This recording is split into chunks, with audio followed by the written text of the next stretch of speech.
زید بن ارقم رضی اللہ عنہ نے بیان کیا کہ میں اپنے چچا سعد بن عبادہ یا عبداللہ بن رواحہ رضی اللہ عنہ کے ساتھ تھا۔ میں نے عبداللہ بن ابی ابن سلول کو کہتے سنا کہ جو لوگ رسول اللہ صلی اللہ علیہ وسلم کے پاس ہیں ان پر خرچ مت کرو تاکہ وہ ان کے پاس سے بھاگ جائیں۔ یہ بھی کہا کہ اگر اب ہم مدینہ لوٹ کر جائیں گے تو عزت والا وہاں سے ذلیلوں کو نکال کر باہر کر دے گا۔ میں نے اس کی یہ بات چچا سے آ کر کہی اور انہوں نے رسول اللہ صلی اللہ علیہ وسلم سے اس کا ذکر کیا۔ حضرت صلی اللہ علیہ وسلم نے عبداللہ بن ابی اور اس کے ساتھیوں کو بلوایا۔ انہوں نے قسم کھا لی کہ ایسی کوئی بات انہوں نے نہیں کہی تھی۔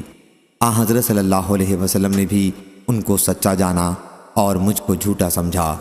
مجھے اس کا اتنا صدمہ پہنچا کہ ایسا کبھی نہیں پہنچا ہوگا۔ پھر میں گھر کے اندر بیٹھ گیا۔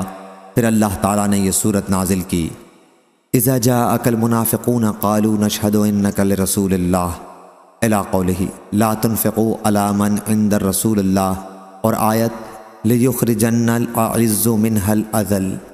تو حضرت صلی اللہ علیہ وسلم نے مجھے بلوایا اور میرے سامنے اس سورت کی تلاوت کی۔ پھر فرمایا، اللہ نے تمہارے بیان کو سچا کر دیا ہے۔ صحیح بخاری حدیث نمبر 4901۔ حکم نے بیان کیا، انہوں نے کہا کہ میں نے محمد بن کعب قرظی سے سنا، کہا کہ میں نے حضرت زید بن ارقم رضی اللہ عنہ سے سنا۔ انہوں نے بیان کیا کہ جب عبداللہ بن ابی ابن سلول نے کہا کہ جو لوگ رسول اللہ صلی اللہ علیہ وسلم کے پاس ہیں ان پر خرچ نہ کرو، یہ بھی کہا کہ اب اگر ہم مدینہ واپس گئے تو ہم میں سے عزت والا ذلیلوں کو نکال باہر کرے گا، تو میں نے یہ خبر نبی کریم صلی اللہ علیہ وسلم تک پہنچائی۔ اس پر کفار نے مجھے ملامت کی اور عبداللہ بن ابی نے قسم کھا لی کہ اس نے یہ بات نہیں کہی تھی۔ پھر میں گھر واپس آ گیا اور سو گیا۔ اس کے بعد مجھے حضرت صلی اللہ علیہ وسلم نے طلب فرمایا اور میں حاضر ہوا تو آپ نے فرمایا، اللہ تعالیٰ نے تمہاری تصدیق میں آیت نازل کر دی ہے، اور یہ آیت اتری ہے، ہم الذین یقولون لا تنفقوا علی من عند رسول اللہ، آخر تک۔ اور ابن ابی زائدہ نے عامش سے بیان کیا، ان سے عمرو نے، ان سے ابن ابی لیلہ نے، اور ان سے زید بن ارقم رضی اللہ عنہ نے نبی کریم صلی اللہ علیہ وسلم سے اسی طرح نقل کیا۔ صحیح بخاری حدیث نمبر 4902۔ ابو اسحاق نے بیان کیا، کہا کہ میں نے حضرت زید بن ارقم رضی اللہ عنہ سے سنا، انہوں نے بیان کیا کہ ہم رسول اللہ صلی اللہ علیہ وسلم کے ساتھ ایک سفر غزوہ تبوک یا بنی المصطلق میں تھے، جس میں لوگوں پر بڑے تنگ اوقات آئے تھے۔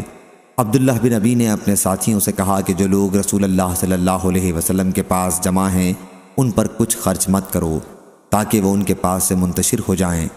اس نے یہ بھی کہا کہ اگر اب ہم مدینہ لوٹ کر جائیں گے تو عزت والا وہاں سے ذلیلوں کو نکال باہر کرے گا۔ میں نے حضور اکرم صلی اللہ علیہ وسلم کی خدمت میں حاضر ہو کر ان کی اس گفتگو کی اطلاع دی تو آپ نے عبداللہ بن ابی ابن سلول کو بلا کر پوچھا۔ اس نے بڑی قسمیں کھا کر کہا کہ میں نے ایسی کوئی بات نہیں کہی۔ لوگوں نے کہا، زید رضی اللہ عنہ نے رسول اللہ صلی اللہ علیہ وسلم کے سامنے جھوٹ بولا ہے۔ لوگوں کی اس طرح کی باتوں سے میں بڑا رنجیدہ ہوا، یہاں تک کہ اللہ تعالیٰ نے میری تصدیق فرمائی اور یہ آیت نازل ہوئی، اذا جاءک المنافقون، یعنی جب آپ کے پاس منافق آئے۔ پھر حضرت صلی اللہ علیہ وسلم نے انہیں بلایا تاکہ ان کے لیے مغفرت کی دعا کریں، لیکن انہوں نے اپنے سر پھیر لیے۔ حضرت زید رضی اللہ عنہ نے بیان کیا کہ اللہ تعالیٰ کے ارشاد، خشبہ مسندہ، گویا وہ بہت بڑے لکڑی کے کھمبے ہیں۔ ان کے متعلق اس لیے کہا گیا کہ وہ بڑے خوبصورت اور ڈیل ڈول معقول مگر دل میں منافق تھے۔ صحیح بخاری حدیث نمبر 4903۔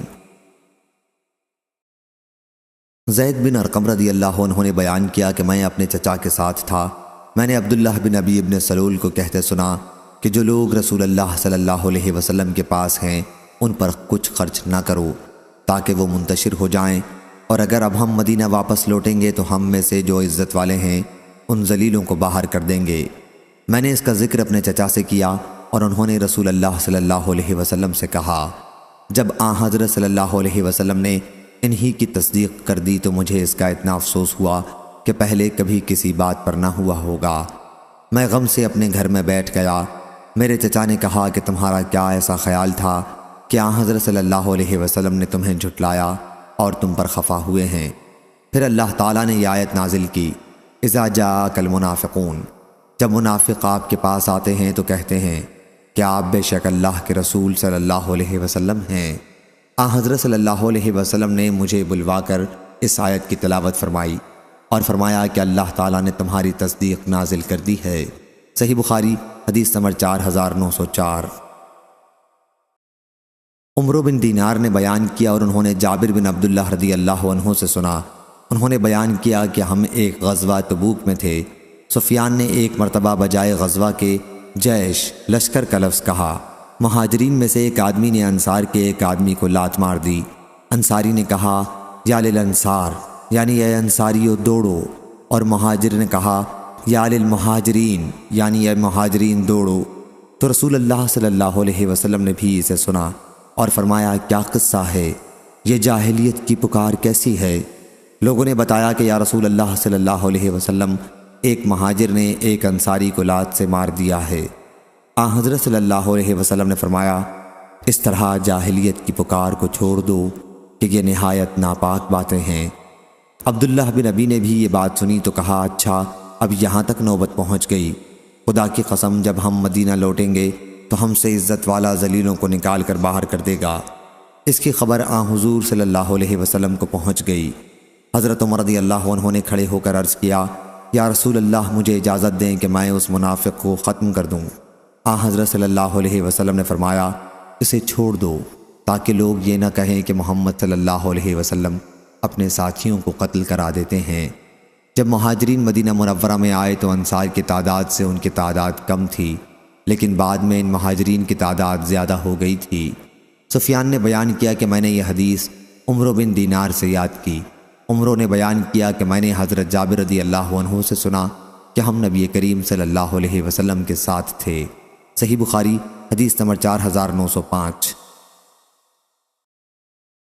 عبداللہ بن فضل نے بیان کیا اور انہوں نے حضرت انس بن مالک رضی اللہ عنہ سے ان کا بیان نقل کیا کہ مقام حرہ میں جو لوگ شہید کر دیے گئے تھے ان پر مجھے بڑا رنج ہوا۔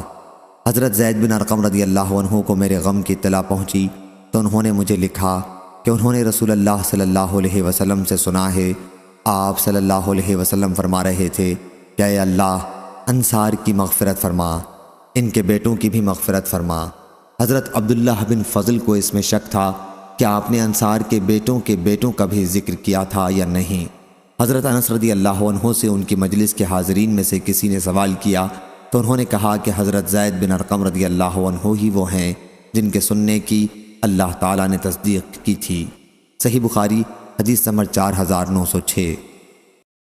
سفیان بن عینہ نے بیان کیا، انہوں نے کہا کہ ہم نے یہ حدیث عمرو بن دینار سے یاد کی۔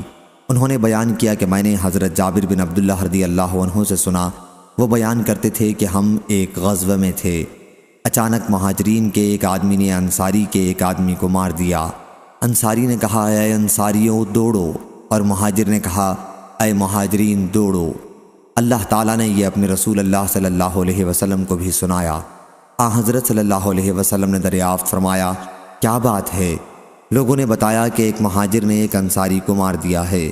اس پر انصاری نے کہا کہ اے انصاریوں دوڑو، اور مہاجر نے کہا اے مہاجرین دوڑو۔ حضرت صلی اللہ علیہ وسلم نے فرمایا اس طرح پکارنا چھوڑ دو کہ یہ نہایت ناپاک باتیں ہیں۔ حضرت جابر رضی اللہ عنہ نے بیان کیا کہ جب نبی کریم صلی اللہ علیہ وسلم مدینہ تشریف لائے تو شروع میں انصار کی تعداد زیادہ تھی، لیکن بعد میں مہاجرین زیادہ ہو گئے تھے۔ عبداللہ بن ابی نے کہا اچھا اب نوبت یہاں تک پہنچ گئی ہے، اللہ کی قسم مدینے واپس ہو کر عزت والے ذلیلوں کو باہر نکال دیں گے۔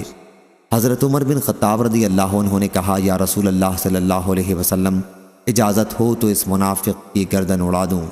تو نبی اکرم صلی اللہ علیہ وسلم نے فرمایا کہ نہیں، ورنہ لوگ یوں کہیں گے کہ محمد صلی اللہ علیہ وسلم اپنے ہی ساتھیوں کو قتل کرانے لگے ہیں۔ صحیح بخاری حدیث نمبر 4907۔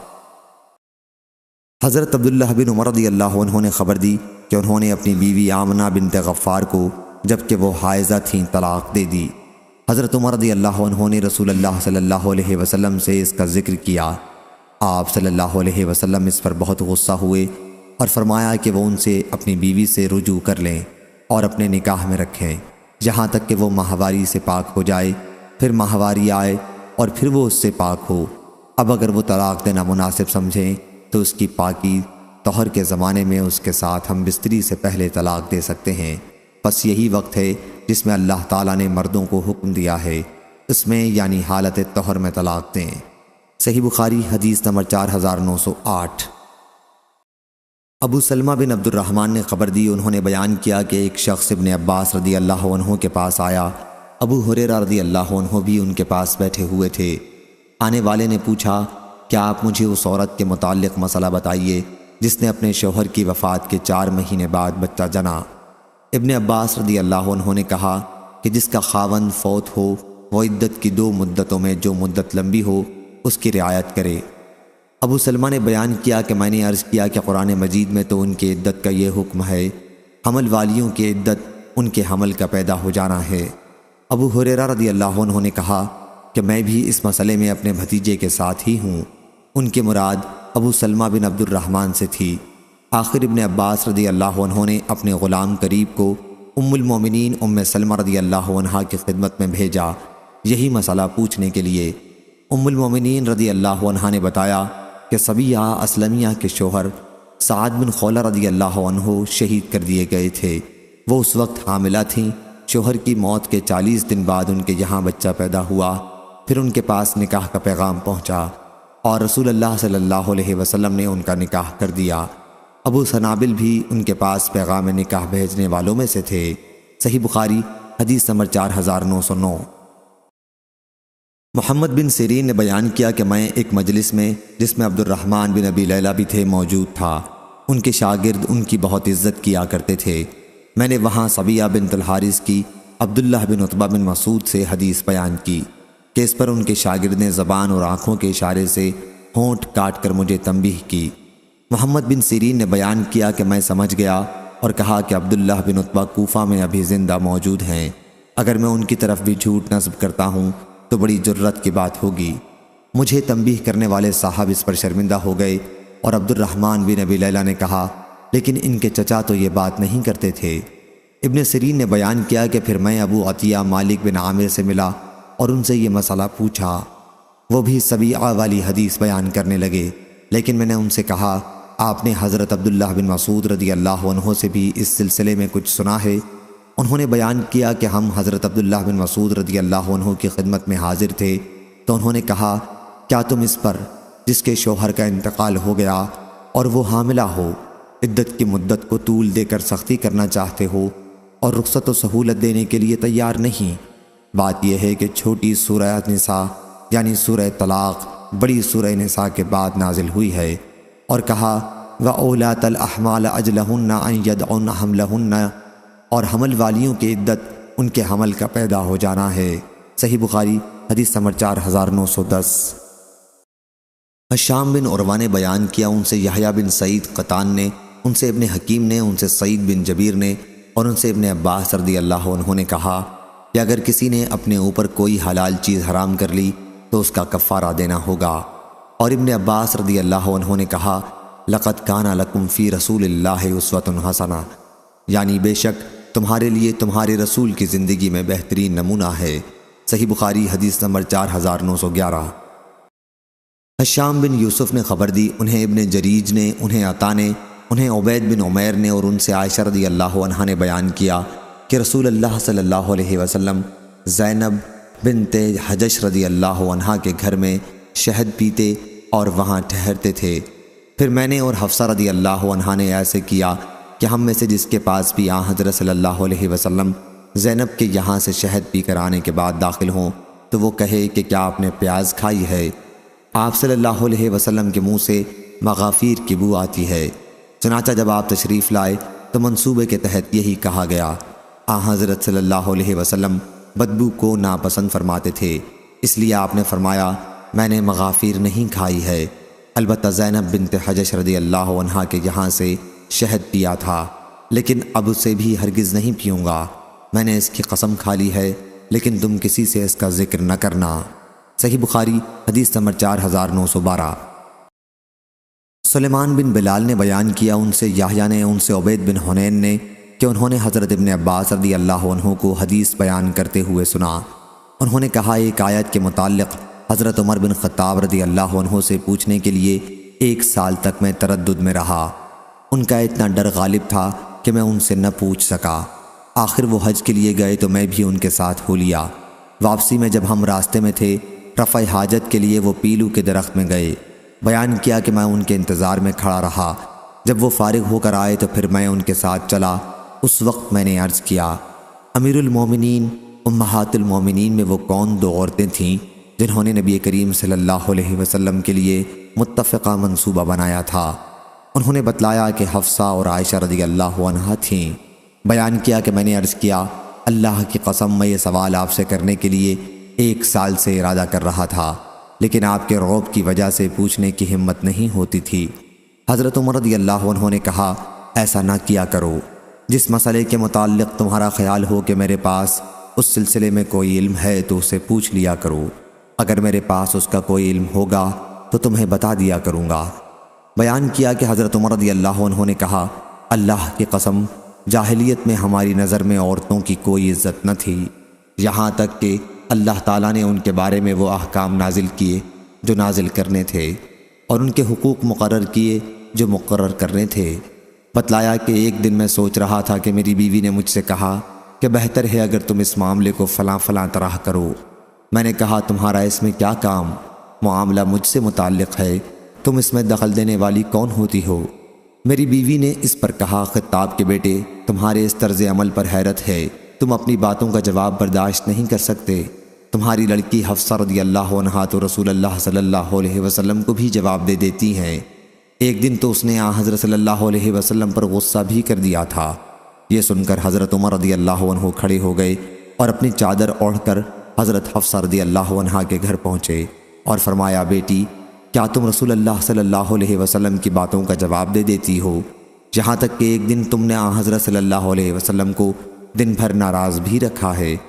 حضرت حفصہ رضی اللہ عنہا نے عرض کیا، ہاں، اللہ کی قسم، ہم حضور صلی اللہ علیہ وسلم کو کبھی جواب دے دیتے ہیں۔ حضرت عمر رضی اللہ عنہ نے کہا، میں نے کہا، جان لو میں تمہیں اللہ کی سزا اور اس کے رسول کی سزا ناراضگی سے ڈراتا ہوں۔ بیٹی، اس عورت کی وجہ سے دھوکے میں نہ آ جانا جس نے حضور اکرم صلی اللہ علیہ وسلم کی محبت حاصل کر لی ہے۔ ان کا اشارہ حضرت عائشہ رضی اللہ عنہا کی طرف تھا۔ کہا کہ پھر میں وہاں سے نکل کر ام المومنین حضرت ام سلمہ رضی اللہ عنہا کے پاس آیا، کیونکہ وہ بھی میری رشتہ دار تھیں۔ میں نے ان سے بھی گفتگو کی۔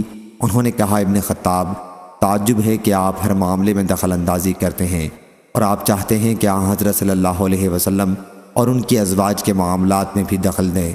اللہ کی قسم، انہوں نے میری ایسی گرفت کی کہ میرے غصے کو ٹھنڈا کر کے رکھ دیا۔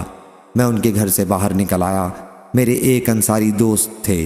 جب میں حضرت صلی اللہ علیہ وسلم کی مجلس میں حاضر نہ ہوتا تو وہ مجلس کی تمام باتیں مجھ سے آ کر بتایا کرتے، اور جب وہ حاضر نہ ہوتے تو میں انہیں آ کر بتایا کرتا تھا۔ اس زمانے میں ہمیں غسان کے بادشاہ کی طرف سے ڈر تھا۔ اطلاع ملی تھی کہ وہ مدینہ پر چڑھائی کرنے کا ارادہ کر رہا ہے۔ اس زمانے میں کئی عیسائی و ایرانی بادشاہ ایسا غلط گھمنڈ رکھتے تھے کہ یہ مسلمان کیا ہیں، ہم جب چاہیں گے ان کا صفایا کر دیں گے، مگر سارے خیالات غلط ثابت ہوئے۔ اللہ نے اسلام کو غالب کیا، چنانچہ ہم کو ہر وقت یہی خطرہ رہتا تھا۔ ایک دن اچانک میرے انصاری دوست نے دروازہ کھٹکھٹایا اور کہا، کھولو کھولو کھولو۔ میں نے کہا، معلوم ہوتا ہے غسانی آ گئے۔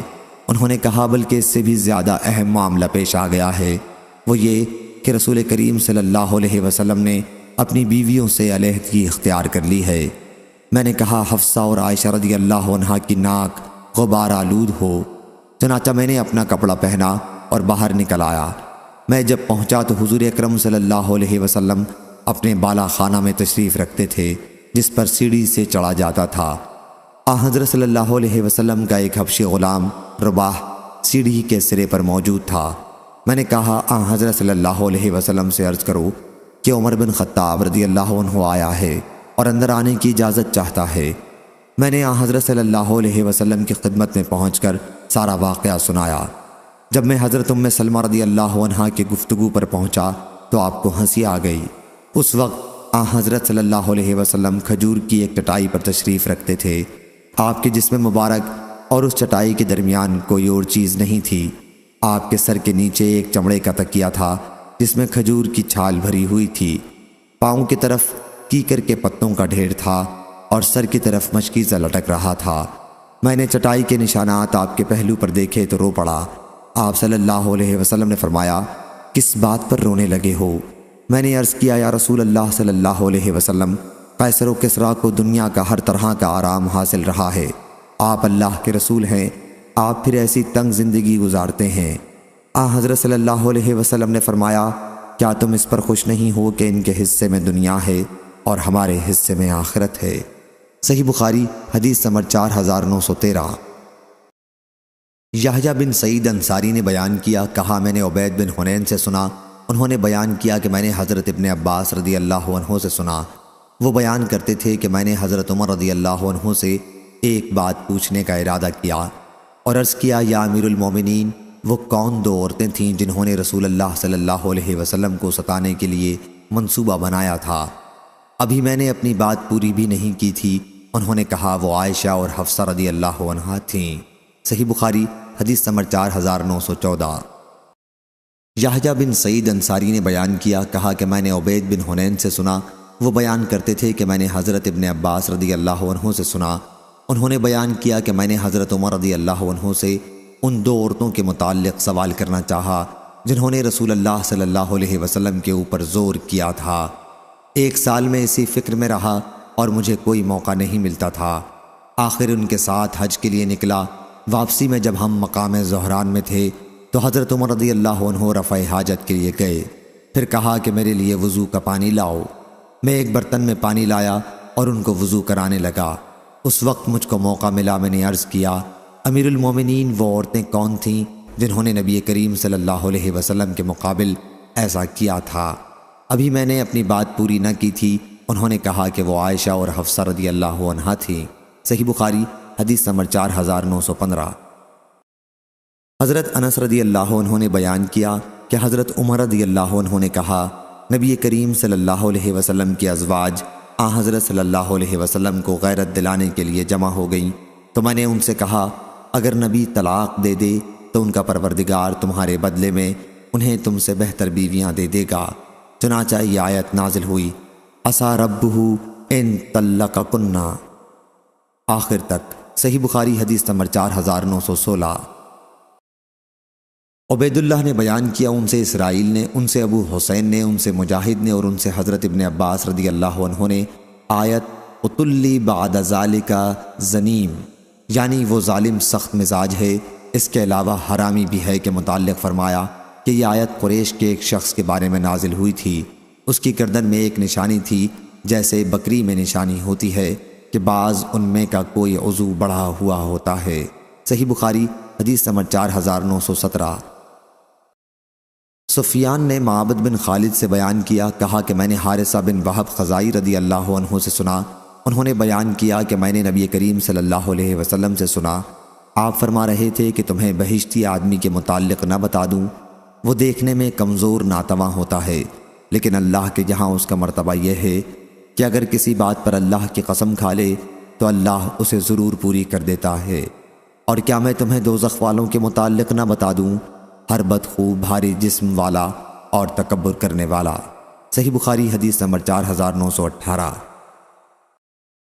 ابو سعید خدری رضی اللہ عنہ نے بیان کیا کہ میں نے رسول اللہ صلی اللہ علیہ وسلم سے سنا، آپ فرما رہے تھے کہ ہمارا رب قیامت کے دن اپنی پنڈلی کھولے گا، اس وقت ہر مومن مرد اور ہر مومنہ عورت اس کے لیے سجدے میں گر پڑیں گے، صرف وہ باقی رہ جائیں گے جو دنیا میں دکھاوے اور ناموری کے لیے سجدہ کرتے تھے۔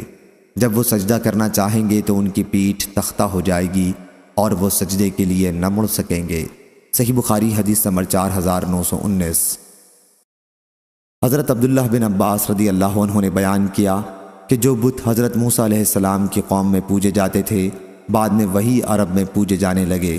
ودود متل جندل میں بنی کلب کا بت تھا، سوا بن حزیل کا، یغوس بن مراد کا اور مراد کی شاخ بن غطیف کا جو وادی اجوف میں قوم سبا کے پاس رہتے تھے۔ یعوق بنی حمدان کا بت تھا، نصر حمیر کا بت تھا جو ذوالقلاع کی آل میں سے تھے۔ یہ پانچوں حضرت نوح علیہ السلام کی قوم کے نیک لوگوں کے نام تھے۔ جب ان کی موت ہو گئی تو شیطان نے ان کے دل میں ڈالا کہ اپنی مجلسوں میں جہاں وہ بیٹھتے تھے ان کے بت قائم کر لیں۔ اور ان بتوں کے نام اپنے نیک لوگوں کے نام پر رکھ لیں۔ چنانچہ ان لوگوں نے ایسا ہی کیا۔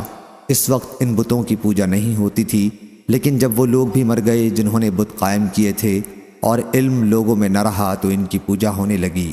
صحیح بخاری حدیث نمبر 4920۔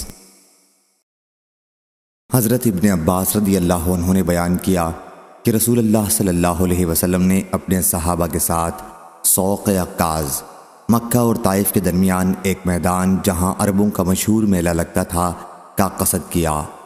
اس زمانے میں شیاطین تک آسمان کی خبروں کے چرا لینے میں رکاوٹ پیدا کر دی گئی تھی اور ان پر آسمان سے آگ کے انگارے چھوڑے جاتے تھے۔ جب وہ جن اپنی قوم کے پاس لوٹ کر آئے تو ان کی قوم نے ان سے پوچھا کہ کیا بات ہوئی۔ انہوں نے بتایا کہ آسمان کی خبروں میں اور ہمارے درمیان رکاوٹ کر دی گئی ہے اور ہم پر آسمان سے آگ کے انگارے برسائے گئے ہیں۔ انہوں نے کہا کہ آسمان کی خبروں اور تمہارے درمیان رکاوٹ ہونے کی وجہ یہ ہے کہ کوئی خاص بات پیش آئی ہے، اس لیے ساری زمین پر مشرق و مغرب میں پھیل جاؤ اور تلاش کرو کہ کون سی بات پیش آ گئی ہے۔ چنانچہ شیاطین مشرق و مغرب میں پھیل گئے تاکہ اس بات کا پتہ لگائیں کہ آسمانوں کی خبروں کی ان تک پہنچنے میں رکاوٹ پیدا کی گئی ہے وہ کس بڑے واقعے کی وجہ سے ہے۔ بیان کیا کہ جو شیاطین اس کھوج میں نکلے تھے ان کا ایک گروہ وادی تہامہ کی طرف بھی آ نکلا۔ یہ جگہ مکہ معظمہ سے ایک دن کے سفر کی راہ پر ہے، جہاں رسول کریم صلی اللہ علیہ وسلم منڈی عکاظ کی طرف جاتے ہوئے کھجور کے ایک باغ کے پاس ٹھہرے ہوئے تھے۔ حضرت صلی اللہ علیہ وسلم اس وقت صحابہ کے ساتھ فجر کی نماز پڑھ رہے تھے۔ جب شیاطین نے قرآن مجید سنا تو یہ اس کو سننے لگ گئے۔ پھر انہوں نے کہا کہ یہی چیز ہے وہ جس کی وجہ سے تمہارے اور آسمان کے خبروں کے درمیان رکاوٹ پیدا ہوئی ہے۔ اس کے بعد وہ اپنی قوم کی طرف لوٹ آئے اور ان سے کہا کہ انا سمعنا قرآن عجبا الآیت، ہم نے ایک عجیب قرآن سنا ہے جو نیکی کی راہ دکھلاتا ہے، سو ہم تو اس پر ایمان لے آئے اور ہم اب اپنے پروردگار کو کسی کا ساجی نہ بنائیں گے۔ اور اللہ تعالیٰ نے اپنے نبی صلی اللہ علیہ وسلم پر یہ آیت نازل کی، قل اوحی الی انہ استمع نفر من الجن، آپ کہیے کہ میرے پاس وحی آئی ہے اس بات کی کہ جنوں کی ایک جماعت نے قرآن مجید سنا، یہی جنوں کا قول حضرت صلی اللہ علیہ وسلم پر نازل ہوا۔ صحیح بخاری حدیث نمبر 4921۔ علی بن مبارک نے بیان کیا، ان سے یحییٰ بن ابی کثیر نے، انہوں نے ابو سلمہ بن عبد الرحمن سے پوچھا کہ قرآن مجید کی کون سی آیت سب سے پہلے نازل ہوئی تھی؟ انہوں نے کہا کہ یا ایھا المدثر۔ میں نے عرض کیا کہ لوگ تو کہتے ہیں کہ اقرأ بسم ربک الذی خلق سب سے پہلے نازل ہوئی، اور ابو سلمہ نے اس پر کہا کہ میں نے حضرت جابر بن عبداللہ رضی اللہ عنہ سے پوچھا، اور جو بات ابھی تم نے مجھ سے کہی وہی میں نے بھی ان سے کہی تھی، لیکن حضرت جابر رضی اللہ عنہ نے کہا تھا کہ میں تم سے وہی حدیث بیان کرتا ہوں جو ہم سے رسول اللہ صلی اللہ علیہ وسلم نے ارشاد فرمائی تھی۔ آپ نے فرمایا تھا کہ میں غار حرا میں ایک مدت کے لیے خلوت نشین تھا، جب میں وہ دن پورے کر کے پہاڑی سے اترا تو مجھے آواز دی گئی، میں نے اس آواز پر اپنے دائیں طرف دیکھا لیکن کوئی چیز دکھائی نہیں دی، پھر بائیں طرف دیکھا ادھر بھی کوئی چیز دکھائی نہیں دی، سامنے دیکھا ادھر بھی کوئی چیز نہیں دکھائی دی، پیچھے کی طرف دیکھا اور ادھر بھی کوئی چیز نہیں دکھائی دی۔ اب میں نے اپنا سر اوپر کی طرف اٹھایا تو مجھے ایک چیز دکھائی دی، پھر میں خدیجہ رضی اللہ عنہا کے پاس آیا اور ان سے کہا کہ مجھے کپڑا اوڑھا دو اور مجھ پر ٹھنڈا پانی ڈالو۔ فرمایا کہ پھر انہوں نے مجھے کپڑا اوڑھا دیا اور ٹھنڈا پانی مجھ پر بہایا۔ فرمایا کہ پھر یہ آیت نازل ہوئی، یا ایھا المدثر قم فانذر وربک فکبر، یعنی اے کپڑے میں لپٹنے والے اٹھیے، پھر لوگوں کو عذاب الہی سے ڈرائیے اور اپنے پروردگار کی بڑائی بیان کیجیے۔ صحیح بخاری حدیث نمبر 4922۔ حرب بن شداد نے بیان کیا، ان سے یحییٰ بن ابی کثیر نے، ان سے ابو سلمہ نے اور ان سے حضرت جابر بن عبداللہ رضی اللہ عنہ نے کہ نبی کریم صلی اللہ علیہ وسلم نے فرمایا، میں غار حرا میں تنہائی اختیار کیے ہوئے تھا۔ یہ روایت بھی عثمان بن عمر کی حدیث کی طرح ہے جو انہوں نے علی بن مبارک سے بیان کی ہے۔ صحیح بخاری حدیث نمبر 4923۔ یحییٰ نے بیان کیا، کہا کہ میں نے ابو سلمہ سے پوچھا کہ قرآن مجید کی کون سی آیت سب سے پہلے نازل ہوئی تھی؟ فرمایا کہ یا ایھا المدثر۔ میں نے کہا کہ مجھے خبر ملی ہے کہ اقرا بسم ربک الذی خلق سب سے پہلے نازل ہوئی۔ ابو سلمہ نے بیان کیا کہ میں نے حضرت جابر بن عبداللہ رضی اللہ عنہ سے پوچھا تھا کہ قرآن کی کون سی آیت سب سے پہلی نازل ہوئی تھی۔ انہوں نے فرمایا کہ یا ایھا المدثر، اے کپڑے میں لپٹنے والے۔ میں نے ان سے یہی کہا تھا کہ مجھے تو خبر ملی ہے کہ اقرا بسم ربک الذی خلق سب سے پہلے نازل ہوئی تھی، تو انہوں نے کہا کہ میں تمہیں وہی خبر دے رہا ہوں جو میں نے رسول اللہ صلی اللہ علیہ وسلم سے سنی ہے۔ حضرت صلی اللہ علیہ وسلم نے فرمایا کہ میں نے غار حرا میں تنہائی اختیار کی۔ جب میں وہ مدت پوری کر چکا اور نیچے اتر کر وادی کے بیچ میں پہنچا تو مجھے پکارا گیا۔ میں نے اپنے آگے پیچھے دائیں بائیں دیکھا اور مجھے دکھائی دیا کہ فرشتہ آسمان اور زمین کے درمیان کرسی پر بیٹھا ہے۔ پھر میں خدیجہ رضی اللہ عنہا کے پاس آیا اور ان سے کہا کہ مجھے کپڑا اوڑھا دو اور میرے اوپر ٹھنڈا پانی ڈالو، اور مجھ پر یہ آیت نازل ہوئی، یا ایھا المدثر، اے کپڑے میں لپٹنے والے، اٹھیے پھر لوگوں کو عذاب آخرت سے ڈرائیے اور اپنے پروردگار کی بڑائی کیجیے۔ صحیح بخاری حدیث نمبر 4924۔ جابر بن عبداللہ رضی اللہ عنہ نے بیان کیا کہ میں نے نبی کریم صلی اللہ علیہ وسلم سے سنا، حضرت صلی اللہ علیہ وسلم درمیان میں وحی کا سلسلہ رک جانے کا حال بیان فرما رہے تھے۔ آپ نے فرمایا کہ میں رو رہا تھا کہ میں نے آسمان کی طرف سے آواز سنی۔ میں نے اپنا سر اوپر اٹھایا تو وہی فرشتہ نظر آیا جو میرے پاس غار حرا میں آیا تھا۔ وہ آسمان و زمین کے درمیان کرسی پر بیٹھا ہوا تھا۔ میں اس کے ڈر سے گھبرا گیا۔ پھر میں گھر واپس آیا اور خدیجہ رضی اللہ عنہا سے کہا کہ مجھے کپڑا اوڑھا دو، مجھے کپڑا اوڑھا دو۔ انہوں نے مجھے کپڑا اوڑھا دیا۔ پھر اللہ تعالیٰ نے آیت یا ایھا المدثر سے فہجر تک نازل کی۔ یہ صورت نماز فرض کیے جانے سے پہلے نازل ہوئی تھی۔ الرجس سے مراد بت ہے۔ صحیح بخاری حدیث نمبر 4925۔ ابن شہاب نے بیان کیا کہ میں نے ابو سلمہ سے سنا۔ انہوں نے بیان کیا کہ میں نے حضرت جابر بن عبداللہ رضی اللہ عنہ سے سنا۔ انہوں نے نبی کریم صلی اللہ علیہ وسلم سے سنا۔ حضرت صلی اللہ علیہ وسلم درمیان میں وحی کے سلسلے کے رک جانے سے متعلق بیان فرما رہے تھے کہ میں چل رہا تھا کہ میں نے آسمان کی طرف سے آواز سنی۔ اپنی نظر کو آسمان کی طرف اٹھا کر دیکھا تو وہی فرشتہ نظر آیا جو میرے پاس غار حرا میں آیا تھا۔ وہ کرسی پر آسمان اور زمین کے درمیان میں بیٹھا ہوا تھا۔ میں اسے دیکھ کر اتنا ڈرا کہ زمین پر گر پڑا۔ پھر میں اپنی بیوی کے پاس آیا اور ان سے کہا کہ مجھے کپڑا اوڑھا دو، مجھے کپڑا اوڑھا دو۔ انہوں نے مجھے کپڑا اوڑھا دیا۔ پھر اللہ تعالیٰ نے یہ آیت نازل کی، یا ایھا المدثر فہجر تک۔ ابو سلمہ نے بیان کیا کہ الرجز بت کے معنی میں ہے۔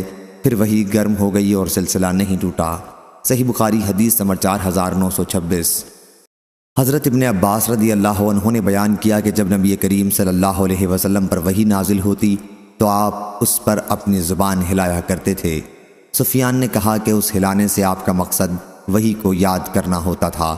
اس پر اللہ تعالیٰ نے یہ آیت نازل کی، آپ جلدی جلدی لینے کے لیے اس پر زبان نہ ہلایا کریں، اس کا جمع کر دینا اور اس کا پڑھوا دینا، یہ ہر دو کام تو ہمارے ذمہ ہیں۔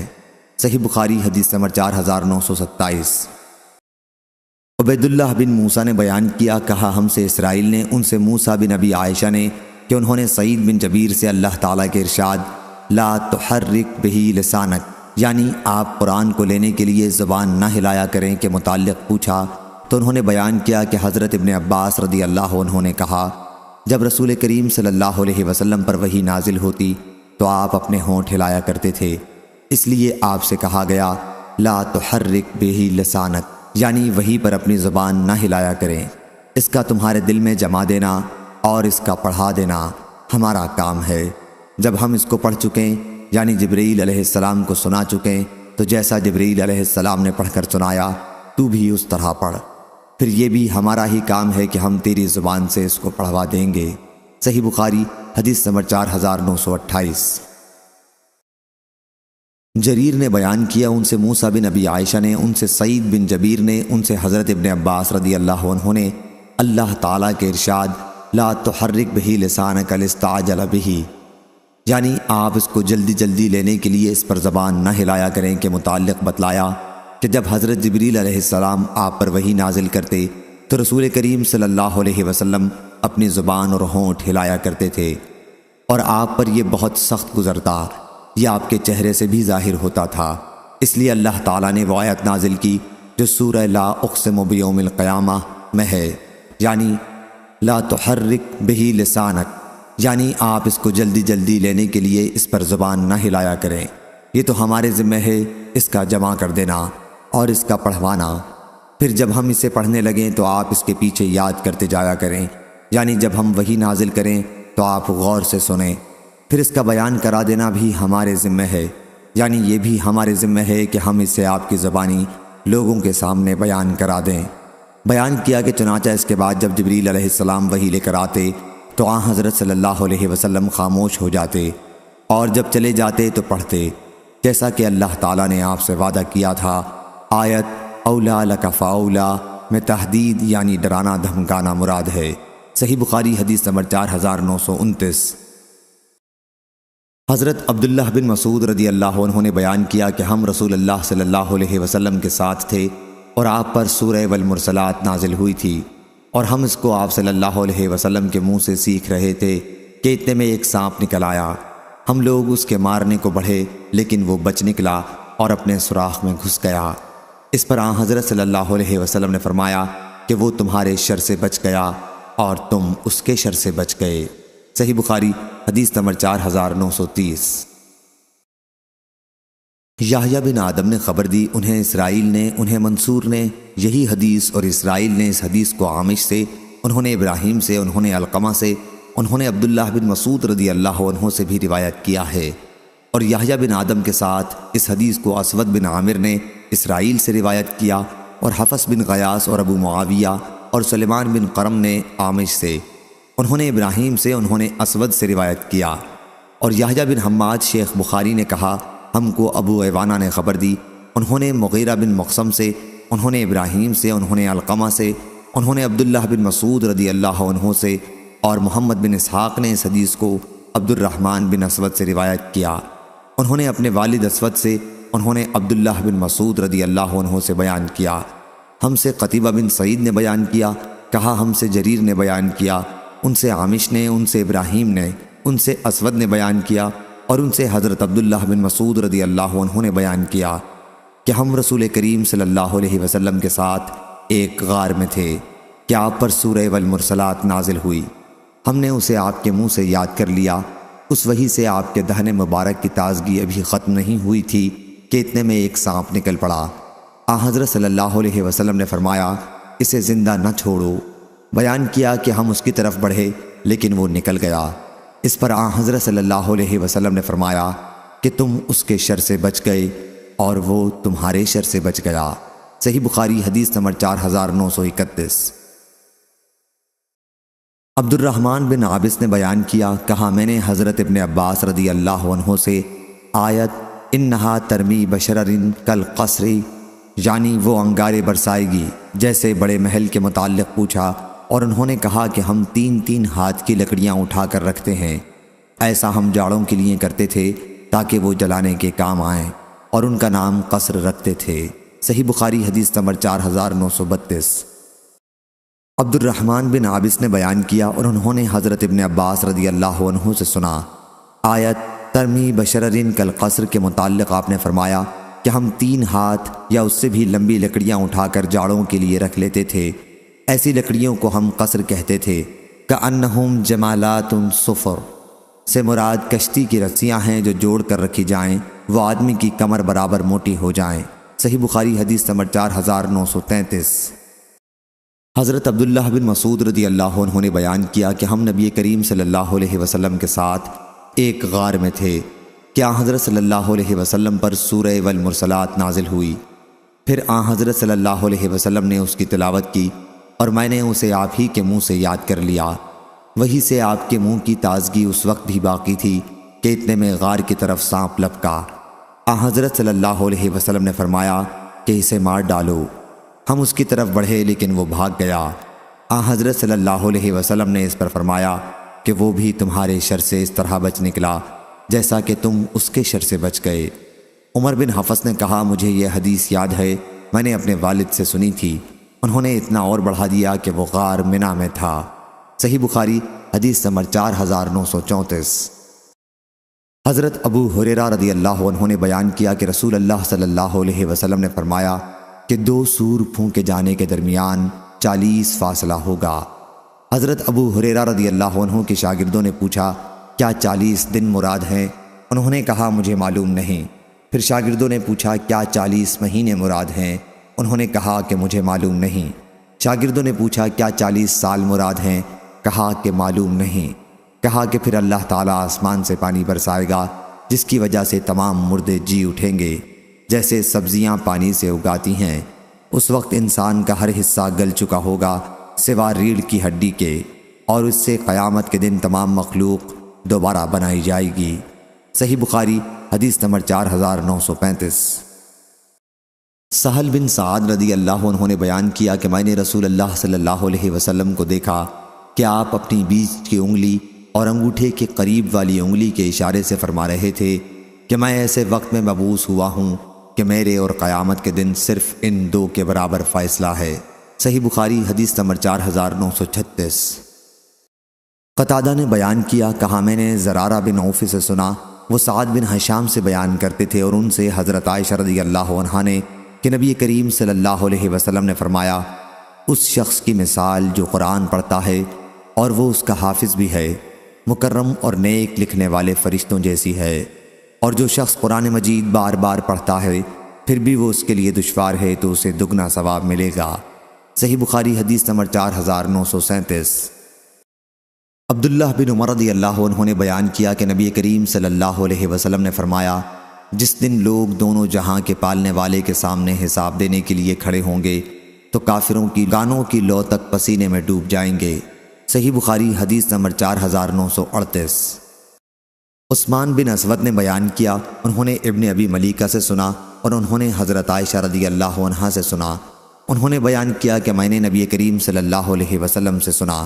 ہم سے سلیمان بن حرب نے بیان کیا، کہا ہم سے حماد بن زید نے بیان کیا، ان سے ایوب نے، ان سے ابن ابی ملیکہ نے اور ان سے حضرت عائشہ رضی اللہ عنہا نے، انہوں نے رسول کریم صلی اللہ علیہ وسلم سے سنا۔ ہم سے مسدد نے بیان کیا، کہا ہم سے یحییٰ نے، ان سے ابو یونس حاتم بن ابی صغیرہ نے، ان سے ابن ابی ملیکہ نے، ان سے قاسم نے اور ان سے حضرت عائشہ رضی اللہ عنہا نے بیان کیا کہ رسول اللہ صلی اللہ علیہ وسلم نے فرمایا جس کسی سے بھی قیامت کے دن حساب لے لیا گیا تو وہ ہلاک ہو جائے گا۔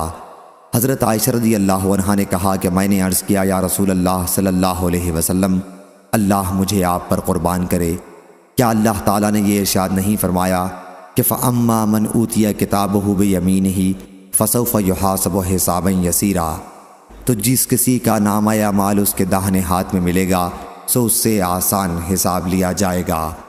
حضرت صلی اللہ علیہ وسلم نے فرمایا آیت میں جس حساب کا ذکر ہے وہ تو پیشی ہوگی، وہ صرف پیش کیے جائیں گے اور بغیر حساب چھوٹ جائیں گے، لیکن جس سے بھی پوری طرح حساب لے لیا گیا وہ ہلاک ہوگا۔ صحیح بخاری حدیث نمبر 4939۔ حضرت ابن عباس رضی اللہ عنہ نے کہا لَتَرْكَبُنَّ طَبَقًا عَنْ طَبَقٍ، یعنی تم کو ضرور ایک حالت کے بعد دوسری حالت پر پہنچنا ہے۔ بیان کیا کہ یہاں مراد نبی کریم صلی اللہ علیہ وسلم ہیں کہ آپ کو کامیابی رفتہ رفتہ حاصل ہوگی۔ صحیح بخاری حدیث نمبر 4940۔ برا بن عازب رضی اللہ عنہ نے بیان کیا کہ نبی کریم صلی اللہ علیہ وسلم کے مہاجر صحابہ میں سب سے پہلے ہمارے پاس مدینہ تشریف لانے والے مصعب بن عمیر اور ابن ام مکتوم رضی اللہ عنہ تھے۔ مدینہ پہنچ کر ان بزرگوں نے ہمیں قرآن مجید پڑھانا شروع کر دیا، پھر عمار، بلال اور سعد رضی اللہ عنہم آئے، اور پھر عمر بن خطاب رضی اللہ عنہ 20 صحابہ کو ساتھ لے کر آئے۔ اس کے بعد نبی کریم صلی اللہ علیہ وسلم تشریف لائے۔ میں نے کبھی مدینہ والوں کو اتنا خوش ہونے والا نہیں دیکھا تھا جتنا وہ حضور اکرم صلی اللہ علیہ وسلم کی آمد پر خوش ہوئے تھے۔ بچیاں اور بچے بھی کہنے لگے تھے کہ آپ صلی اللہ علیہ وسلم اللہ کے رسول صلی اللہ علیہ وسلم ہیں، ہمارے یہاں تشریف لائے ہیں۔ میں نے حضرت صلی اللہ علیہ وسلم کی مدینہ میں تشریف آوری سے پہلے ہی سبح اسم ربک الاعلیٰ اور اس جیسی اور صورتیں پڑھ لی تھیں۔ صحیح بخاری حدیث نمبر 4941۔ عبداللہ بن زماں رضی اللہ عنہ نے خبر دی کہ انہوں نے رسول اللہ صلی اللہ علیہ وسلم سے سنا، حضرت صلی اللہ علیہ وسلم نے اپنے ایک خطبے میں حضرت صالح علیہ السلام کی اونٹنی کا ذکر فرمایا اور اس شخص کا بھی ذکر فرمایا جس نے اس کی کونچیں کاٹ ڈالی تھیں۔ پھر آپ نے ارشاد فرمایا اذم بعثا اشقہا، یعنی اس اونٹنی کو مار ڈالنے کے لیے ایک مفسد قدار نامی جو اپنی قوم میں ابو زماں کی طرح غالب اور طاقتور تھا اٹھا۔ حضرت صلی اللہ علیہ وسلم نے عورتوں کے حقوق کا بھی ذکر فرمایا۔ تم میں بعض اپنی بیوی کو غلام کی طرح کوڑے مارتے ہیں، حالانکہ اسی دن کے ختم ہونے پر وہ اس سے ہم بستری بھی کرتے ہیں۔ پھر آپ نے انہیں ریاح خارج ہونے پر ہنسنے سے منع فرمایا اور فرمایا کہ ایک کام جو تم میں ہر شخص کرتا ہے اسی پر تم دوسروں پر کس طرح ہنستے ہو۔ ابو معاویہ نے بیان کیا کہ ہم سے حشام بن عروہ بن زبیر نے، ان سے حضرت عبداللہ بن زماں رضی اللہ عنہ نے بیان کیا کہ نبی کریم صلی اللہ علیہ وسلم نے اس حدیث میں یوں فرمایا، ابو زماں کی طرح جو زبیر بن عوام کا چچا تھا۔ صحیح بخاری حدیث نمبر 4942۔ علقمہ بن قیس نے بیان کیا کہ عبداللہ بن مسعود رضی اللہ عنہ کے شاگردوں کے ساتھ میں ملک شام پہنچا۔ ہمارے متعلق ابو درداء رضی اللہ عنہ نے سنا تو ہم سے ملنے خود تشریف لائے اور دریافت فرمایا تم میں کوئی قرآن کا قاری ہے؟ ہم نے کہا جی ہاں ہے۔ دریافت فرمایا کہ سب سے اچھا قاری کون ہے؟ لوگوں نے میری طرف اشارہ کیا۔ آپ نے فرمایا کہ پھر کوئی آیت تلاوت کرو۔ میں نے واللیل اذا یغشی والنہار اذا تجلی والذکر والانثی کی تلاوت کی۔ ابو درداء رضی اللہ عنہ نے پوچھا کیا تم نے خود یہ آیت اپنے استاد عبداللہ بن مسعود رضی اللہ عنہ کی زبانی اسی طرح سنی ہے؟ کہا جی ہاں۔ انہوں نے اس پر کہا کہ میں نے بھی نبی کریم صلی اللہ علیہ وسلم کی زبانی یہ آیت اسی طرح سنی ہے، لیکن یہ شام والے ہم پر انکار کرتے ہیں۔ صحیح بخاری حدیث نمبر 4943۔ ابراہیم نخعی نے بیان کیا کہ عبداللہ بن مسعود رضی اللہ عنہ کے کچھ شاگرد ابو درداء رضی اللہ عنہ کے یہاں شام آئے۔ انہوں نے انہیں تلاش کیا اور پا لیا۔ پھر ان سے پوچھا کہ تم میں کون عبداللہ بن مسعود رضی اللہ عنہ کی قرأت کے مطابق قرأت کر سکتا ہے؟ شاگردوں نے کہا کہ ہم سب کر سکتے ہیں۔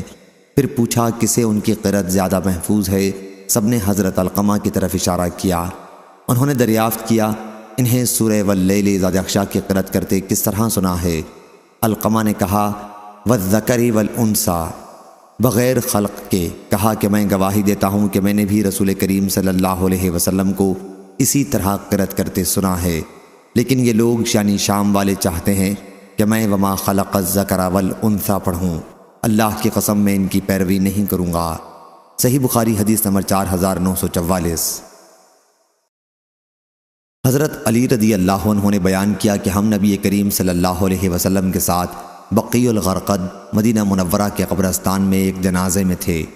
حضرت صلی اللہ علیہ وسلم نے اس موقع پر فرمایا تم میں کوئی ایسا نہیں جس کا ٹھکانہ جنت یا جہنم میں لکھا نہ جا چکا ہو۔ صحابہ نے عرض کیا یا رسول اللہ صلی اللہ علیہ وسلم پھر کیوں نہ ہم اپنی اس تقدیر پر بھروسہ کر لیں؟ حضرت صلی اللہ علیہ وسلم نے فرمایا کہ عمل کرتے رہو کہ ہر شخص کو اسی عمل کی توفیق ملتی رہتی ہے جس کے لیے وہ پیدا کیا گیا ہے۔ پھر آپ نے آیت فَأَمَّا مَنْ أَعْطَىٰ وَاتَّقَىٰ وَصَدَّقَ بِالْحُسْنَىٰ آخر تک پڑھی، یعنی ہم اس کے لیے نیک کام آسان کر دیں گے۔ صحیح بخاری حدیث نمبر 4945۔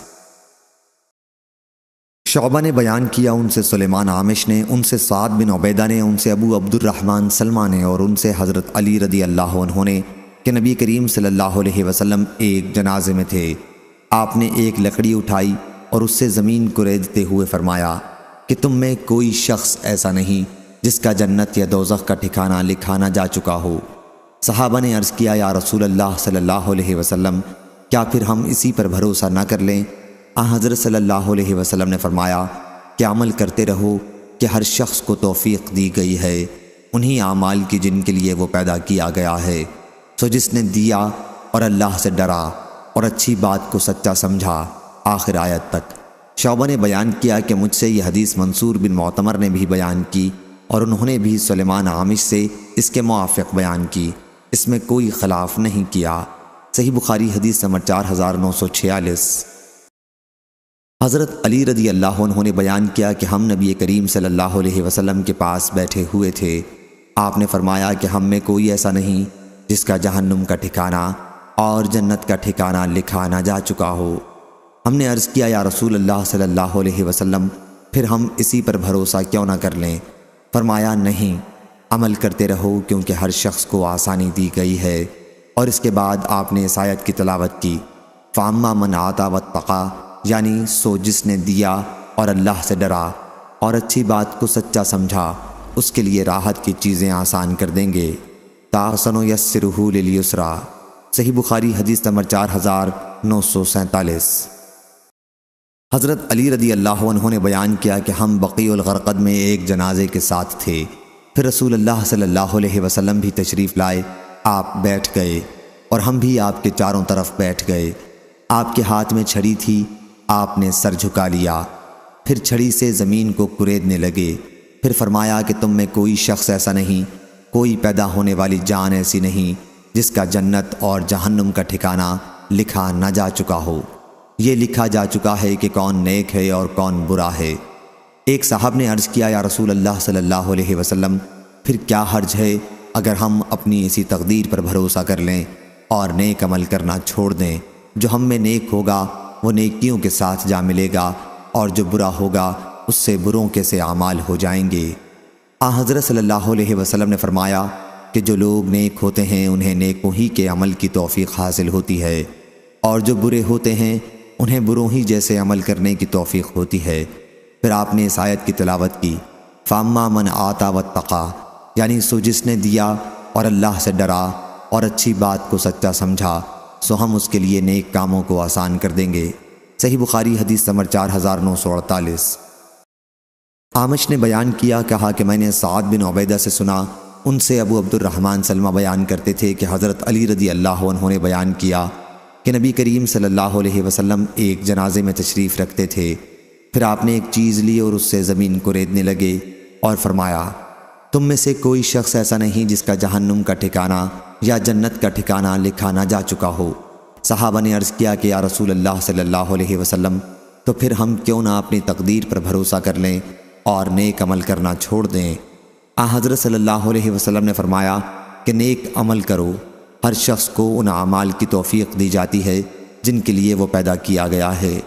جو شخص نیک ہوگا اسے نیکوں کے عمل کی توفیق ملی ہوتی ہے، اور جو بدبخت ہوتا ہے اسے بدبختوں کے عمل کی توفیق ملتی ہے۔ پھر آپ نے آیت فَأَمَّا مَنْ آتَى وَاتَّقَىٰ آخر تک پڑھی، یعنی سو جس نے دیا اور اللہ سے ڈرا اور اچھی بات کو سچا سمجھا، سو ہم اس کے لیے نیک عملوں کو آسان کر دیں گے۔ صحیح بخاری حدیث نمبر 4949۔ اسود بن قیس نے بیان کیا، کہا میں نے جندب بن سفیان رضی اللہ عنہ سے سنا، انہوں نے بیان کیا کہ رسول اللہ صلی اللہ علیہ وسلم بیمار پڑ گئے اور 2 یا 3 راتوں کو تہجد کے لیے نہیں اٹھ سکے۔ پھر ایک عورت، ابو لہب کی عورت اور آئی اور کہنے لگی، اے محمد میرا خیال ہے کہ تمہارے شیطان نے تمہیں چھوڑ دیا ہے، 2 یا 3 راتوں سے دیکھ رہی ہوں کہ تمہارے پاس وہ نہیں آیا۔ اس پر اللہ تعالیٰ نے یہ آیت نازل کی، وَالضُّحَىٰ آخر تک، یعنی قسم ہے دن کی روشنی کی اور رات کی جب وہ قرار پکڑے کہ آپ کے پروردگار نے نہ آپ کو چھوڑا ہے اور نہ آپ سے بیزار ہوا ہے۔ صحیح بخاری حدیث نمبر 4950۔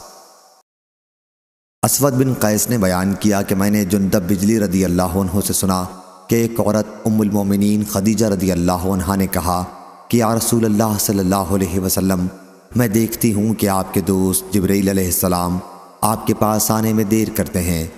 اس پر آیت نازل ہوئی، ما ودعک ربک وما قلی، یعنی آپ کے پروردگار نے نہ آپ کو چھوڑا ہے اور نہ آپ سے وہ بیزار ہوا ہے۔ صحیح بخاری حدیث نمبر 4951۔ عدی بن ثابت نے خبر دی، انہوں نے کہا کہ میں نے حضرت براء بن عازب رضی اللہ عنہ سے سنا کہ نبی کریم صلی اللہ علیہ وسلم ایک سفر میں تھے اور عشاء کی ایک رکعت میں آپ نے سورہ والتین کی تلاوت فرمائی تھی۔ تقویم کے معنی پیدائش بناوٹ کے ہیں۔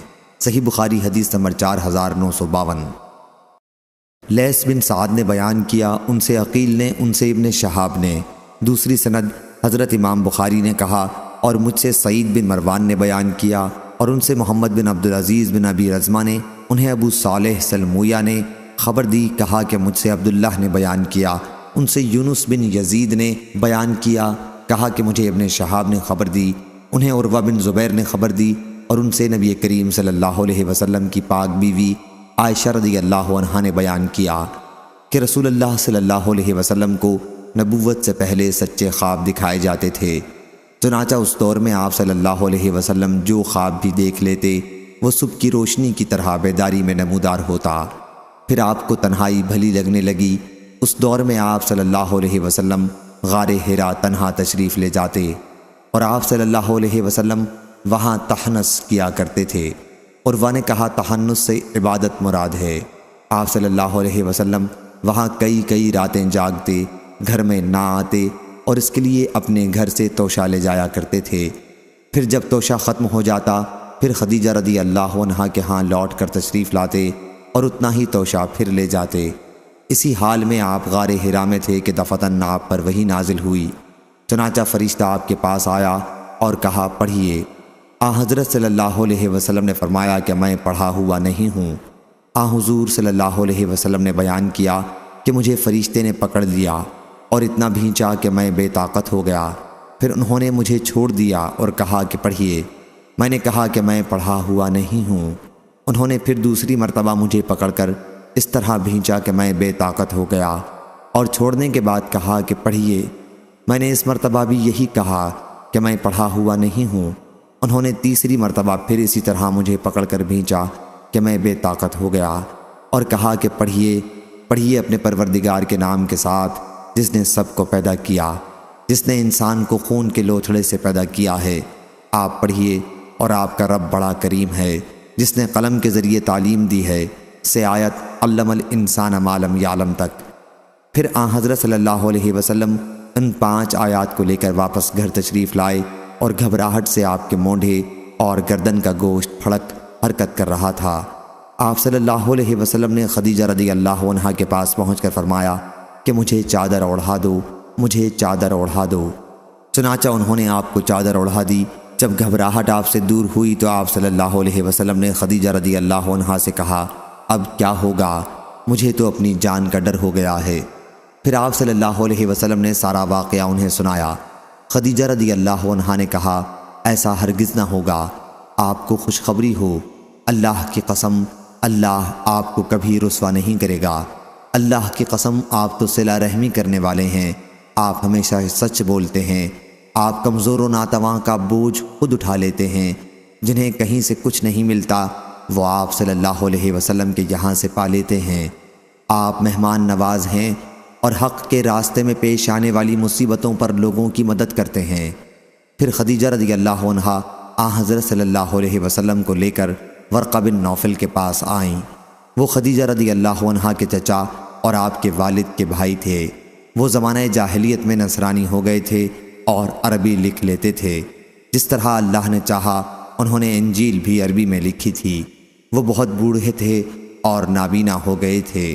خدیجہ رضی اللہ عنہا نے ان سے کہا چچا اپنے بھتیجے کا حال سنیے۔ ورقہ نے کہا بیٹے تم نے کیا دیکھا ہے؟ آپ صلی اللہ علیہ وسلم نے سارا حال سنایا جو کچھ آپ نے دیکھا تھا۔ اس پر ورقہ نے کہا یہی وہ ناموس حضرت جبریل علیہ السلام ہیں جو حضرت موسیٰ علیہ السلام کے پاس آتے تھے۔ کاش میں تمہارے نبوت کے زمانے میں جوان اور طاقتور ہوتا، کاش میں اس وقت تک زندہ رہ جاتا۔ پھر ورقہ نے کچھ اور کہا جب آپ کی قوم آپ کو مکے سے نکالے گی حضرت صلی اللہ علیہ وسلم نے پوچھا کیا واقعی یہ لوگ مجھے مکے سے نکال دیں گے؟ ورقہ نے کہا ہاں، جو دعوت آپ لے کر آئے ہیں اسے جو بھی لے کر آیا تو اس سے عداوت ضرور کی گئی۔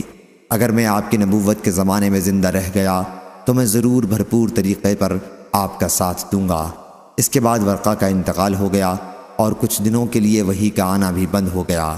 آپ صلی اللہ علیہ وسلم وحی کے بند ہو جانے کی وجہ سے غمگین رہنے لگے۔ صحیح بخاری حدیث نمبر 4953۔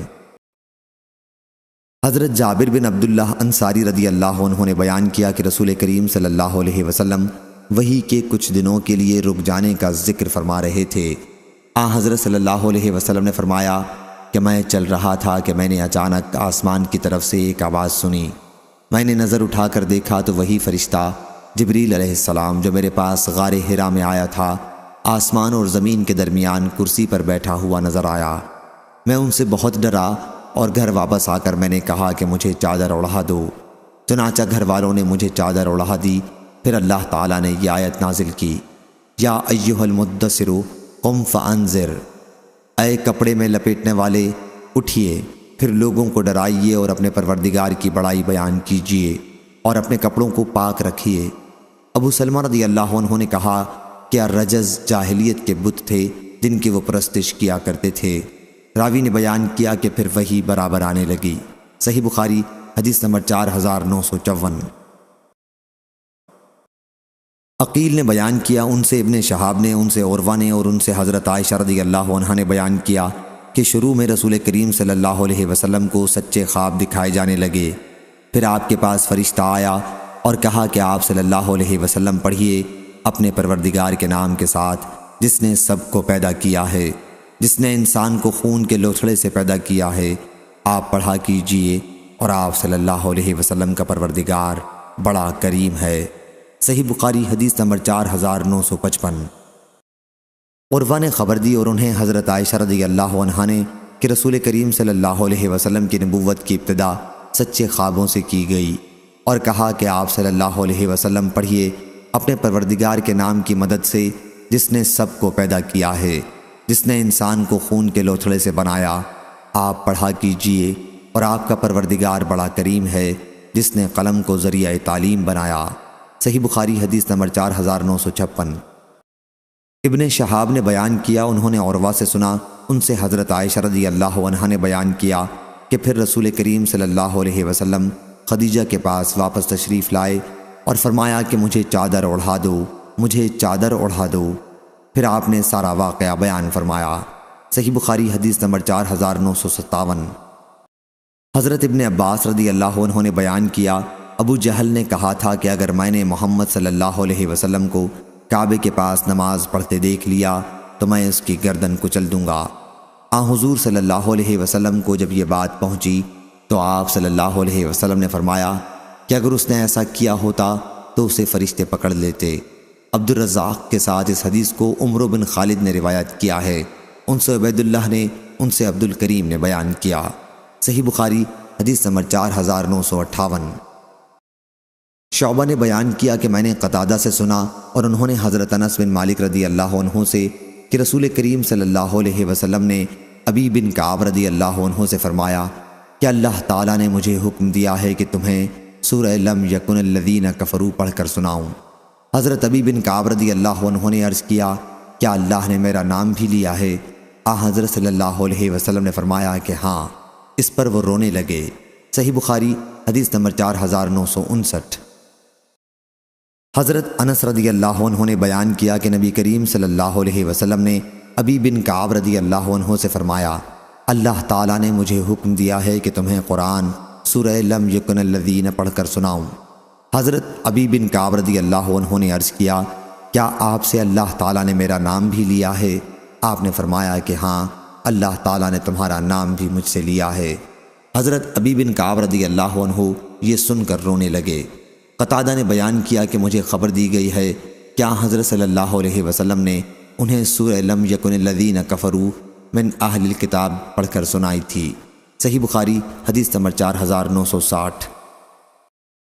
روح نے بیان کیا، کہا ہم سے سعید بن ابی عروبہ نے، ان سے قتادہ نے اور ان سے انس بن مالک رضی اللہ عنہ نے کہ نبی کریم صلی اللہ علیہ وسلم نے ابی بن کعب رضی اللہ عنہ سے فرمایا، اللہ تعالیٰ نے مجھے حکم دیا ہے کہ تمہیں قرآن کی سورہ لم یکن پڑھ کر سناؤں۔ انہوں نے پوچھا، کیا اللہ نے آپ سے میرا نام بھی لیا ہے؟ آپ نے فرمایا کہ ہاں۔ حضرت ابی بن کعب رضی اللہ عنہ بولے، تمام جہانوں کے پالنے والے کے ہاں میرا ذکر ہوا۔ حضور اکرم صلی اللہ علیہ وسلم نے فرمایا کہ ہاں۔ اس پر ان کی آنکھوں سے آنسو نکل پڑے۔ صحیح بخاری حدیث نمبر 4961۔ امام مالک نے بیان کیا، ان سے زید بن اسلم نے، ان سے ابو صالح سمان نے اور ان سے حضرت ابو ہریرہ رضی اللہ عنہ نے کہ رسول کریم صلی اللہ علیہ وسلم نے فرمایا، گھوڑا 3 طرح کے لوگ 3 قسم کے پالتے ہیں۔ ایک شخص کے لیے وہ اجر ہوتا ہے، دوسرے کے لیے وہ معافی ہے، تیسرے کے لیے عذاب ہے۔ جس کے لیے وہ اجر و ثواب ہے وہ شخص ہے جو اسے اللہ کے راستے میں جہاد کی نیت سے پالتا ہے۔ چراگاہ یا اس کے بجائے راوی نے یہ کہا، باغ میں اس کی رسی کو دراز کر دیتا ہے، اور وہ گھوڑا چراگاہ یا باغ میں اپنی رسی توڑا لے اور ایک دو کوڑے پھینکنے کی دوری تک حد سے آگے بڑھ گیا تو اس کے نشانات قدم اور اس کی لید بھی مالک کے لیے ثواب بن جاتی ہے۔ اور اگر کسی نہر سے گزرتے ہوئے اس میں سے مالک کے ارادے کے بغیر خود ہی اس نے پانی پی لیا تو یہ بھی مالک کے لیے باعث ثواب بن جاتا ہے۔ دوسرا شخص جس کے لیے اس کا گھوڑا باعث معافی پردہ بنتا ہے، یہ وہ شخص ہے جس نے لوگوں سے بے پرواہ رہنے اور لوگوں کے سامنے سوال کرنے سے بچنے کے لیے اسے پالا، اور اس گھوڑے کی گردن پر جو اللہ تعالیٰ کا حق ہے اور اس کی پیٹھ کا جو حق ہے اسے بھی وہ ادا کرتا رہتا ہے، تو گھوڑا اس کے لیے باعث معافی پردہ بن جاتا ہے۔ اور جو شخص گھوڑا اپنے دروازے پر فخر اور دکھاوے اور اسلام دشمنی کی غرض سے باندھتا ہے، وہ اس کے لیے وبال ہے۔ حضور اکرم صلی اللہ علیہ وسلم گدھوں کے متعلق پوچھا گیا تو آپ نے فرمایا کہ اللہ تعالیٰ نے اس کے متعلق مجھ پر کوئی خاص آیت سوائے اس اکیلی عام اور جامع آیت کے نازل نہیں کی۔ فمن یعمل مثقال ذرۃ خیرا یرا، یعنی جو کوئی ذرہ بھر برائی کرے گا وہ اسے بھی دیکھ لے گا۔ صحیح بخاری حدیث نمبر 4962۔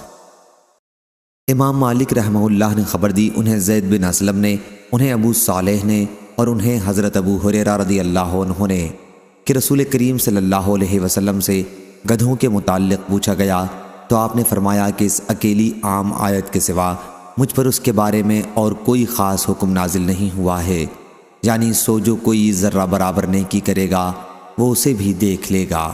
صحیح بخاری حدیث نمبر 4963۔ قتادہ نے بیان کیا، ان سے انس بن مالک رضی اللہ عنہ نے بیان کیا کہ جب نبی کریم صلی اللہ علیہ وسلم کو معراج ہوئی تو آن حضرت صلی اللہ علیہ وسلم نے فرمایا کہ میں ایک نہر کے کنارے پر پہنچا جس کے دونوں کناروں پر خولدار موتیوں کے ڈیرے لگے ہوئے تھے۔ میں نے پوچھا، اے جبریل، یہ نہر کیسی ہے؟ انہوں نے بتایا کہ یہ حوض کوثر ہے جو اللہ نے آپ کو دیا ہے۔ صحیح بخاری حدیث نمبر 4964۔ ابو اسحاق نے بیان کیا، ان سے ابو عبیدہ نے کہ میں نے حضرت عائشہ رضی اللہ عنہا سے اللہ تعالیٰ کے ارشاد انا اعطیناک الکوثر، یعنی میں نے آپ کو کوثر عطا کیا ہے کے متعلق پوچھا تو انہوں نے بتلایا کہ یہ کوثر ایک نہر ہے جو تمہارے نبی صلی اللہ علیہ وسلم کو بخشی گئی ہے۔ اس کے دو کنارے ہیں جن پر خولدار موتیوں کے ڈیرے ہیں، اس کے آب خورے ستاروں کی طرح انگنت ہیں۔ اس حدیث کی روایت زکریا اور ابو الاحوص اور مطرف نے ابو اسحاق سے کی ہے۔ صحیح بخاری حدیث نمبر 4965۔ سعید بن جبیر نے بیان کیا اور ان سے حضرت عبداللہ بن عباس رضی اللہ عنہ نے کوثر کے متعلق کہ وہ خیر کثیر ہے جو اللہ تعالیٰ نے نبی کریم صلی اللہ علیہ وسلم کو دی ہے۔ ابو بشر نے بیان کیا کہ میں نے سعید بن جبیر سے عرض کی، لوگوں کا تو خیال ہے کہ اس سے جنت کی ایک نہر مراد ہے۔ سعید نے کہا کہ جنت کی نہر بھی اس خیر کثیر میں سے ایک ہے جو اللہ تعالیٰ نے حضور صلی اللہ علیہ وسلم کو دی ہے۔ صحیح بخاری حدیث نمبر 4966۔ ابو الاحوص نے بیان کیا، ان سے عامش نے، ان سے ابو الضحیٰ نے، ان سے مسروق نے اور ان سے حضرت عائشہ رضی اللہ عنہا نے بیان کیا کہ آیت اذا جاء نصر اللہ، یعنی جب اللہ کی مدد اور فتح آ پہنچی، جب سے نازل ہوئی تھی تو رسول کریم صلی اللہ علیہ وسلم نے کوئی نماز ایسی نہیں پڑھی جس میں آپ یہ دعا نہ کرتے ہوں، سبحانک اللہم ربنا و بحمدک اللہم اغفر لی، یعنی پاک ہے تیری ذات اے اللہ، اے ہمارے رب، اور تیرے ہی لیے تعریف ہے، اے اللہ میری مغفرت فرما دے۔ صحیح بخاری حدیث نمبر 4967۔ جریر نے بیان کیا، ان سے منصور نے، ان سے ابو الضحیٰ نے، ان سے مسروق نے اور ان سے حضرت عائشہ رضی اللہ عنہا نے بیان کیا کہ رسول اللہ صلی اللہ علیہ وسلم سورہ فتح نازل ہونے کے بعد اپنے رکوع اور سجدوں میں بکثرت یہ دعا پڑھتے تھے، سبحانک اللہم ربنا، یعنی پاک ہے تیری ذات اے اللہ، اے ہمارے رب، اور تیرے ہی لیے تعریف ہے، اے اللہ میری مغفرت فرما دے۔ قرآن مجید کے حکم مذکور پر اس طرح آپ عمل کرتے تھے۔ صحیح بخاری حدیث نمبر 4968۔ عبد الرحمن بن مہدی نے بیان کیا، ان سے سفیان ثوری نے، ان سے حبیب بن ابی ثابت نے، ان سے سعید بن جبیر نے اور ان سے ابن عباس رضی اللہ عنہ نے کہ حضرت عمر رضی اللہ عنہ نے بوڑھے بدری صحابہ سے اللہ تعالیٰ کے ارشاد اذا جاء نصر اللہ، یعنی جب اللہ کی مدد اور فتح آ پہنچی کے متعلق پوچھا تو انہوں نے جواب دیا کہ اس سے اشارہ بہت سے شہروں اور ملکوں کے فتح ہونے کی طرف ہے۔ حضرت عمر رضی اللہ عنہ نے کہا، ابن عباس رضی اللہ عنہ تمہارا کیا خیال ہے؟ حضرت ابن عباس رضی اللہ عنہ نے جواب دیا کہ اس میں آپ صلی اللہ علیہ وسلم کی وفات کی خبر یا ایک مثال ہے، گویا آپ صلی اللہ علیہ وسلم کی موت کی آپ صلی اللہ علیہ وسلم کو خبر دی گئی ہے۔ صحیح بخاری حدیث نمبر 4969۔ ابو عوانہ نے بیان کیا، ان سے ابو بشر نے، ان سے سعید بن جبیر نے اور ان سے حضرت ابن عباس رضی اللہ عنہ نے بیان کیا کہ عمر بن خطاب رضی اللہ عنہ مجھے بوڑھے بدری صحابہ کے ساتھ مجلس میں بٹھاتے تھے۔ بعض عبد الرحمن بن عوف رضی اللہ عنہ کو اس پر اعتراض ہوا۔ انہوں نے حضرت عمر رضی اللہ عنہ سے کہا کہ اسے آپ مجلس میں ہمارے ساتھ بٹھاتے ہیں، اس کے جیسے تو ہمارے بھی بچے ہیں۔ حضرت عمر رضی اللہ عنہ نے کہا کہ اس کی وجہ تمہیں معلوم ہے؟ پھر انہوں نے ایک دن ابن عباس رضی اللہ عنہ کو بلایا اور انہیں بوڑھے بدری صحابہ کے ساتھ بٹھایا۔ ابن عباس رضی اللہ عنہ نے کہا کہ میں سمجھ گیا کہ آپ نے مجھے انہیں دکھانے کے لیے بلایا ہے۔ پھر ان سے پوچھا، اللہ تعالیٰ کے اس ارشاد کے متعلق تمہارا کیا خیال ہے؟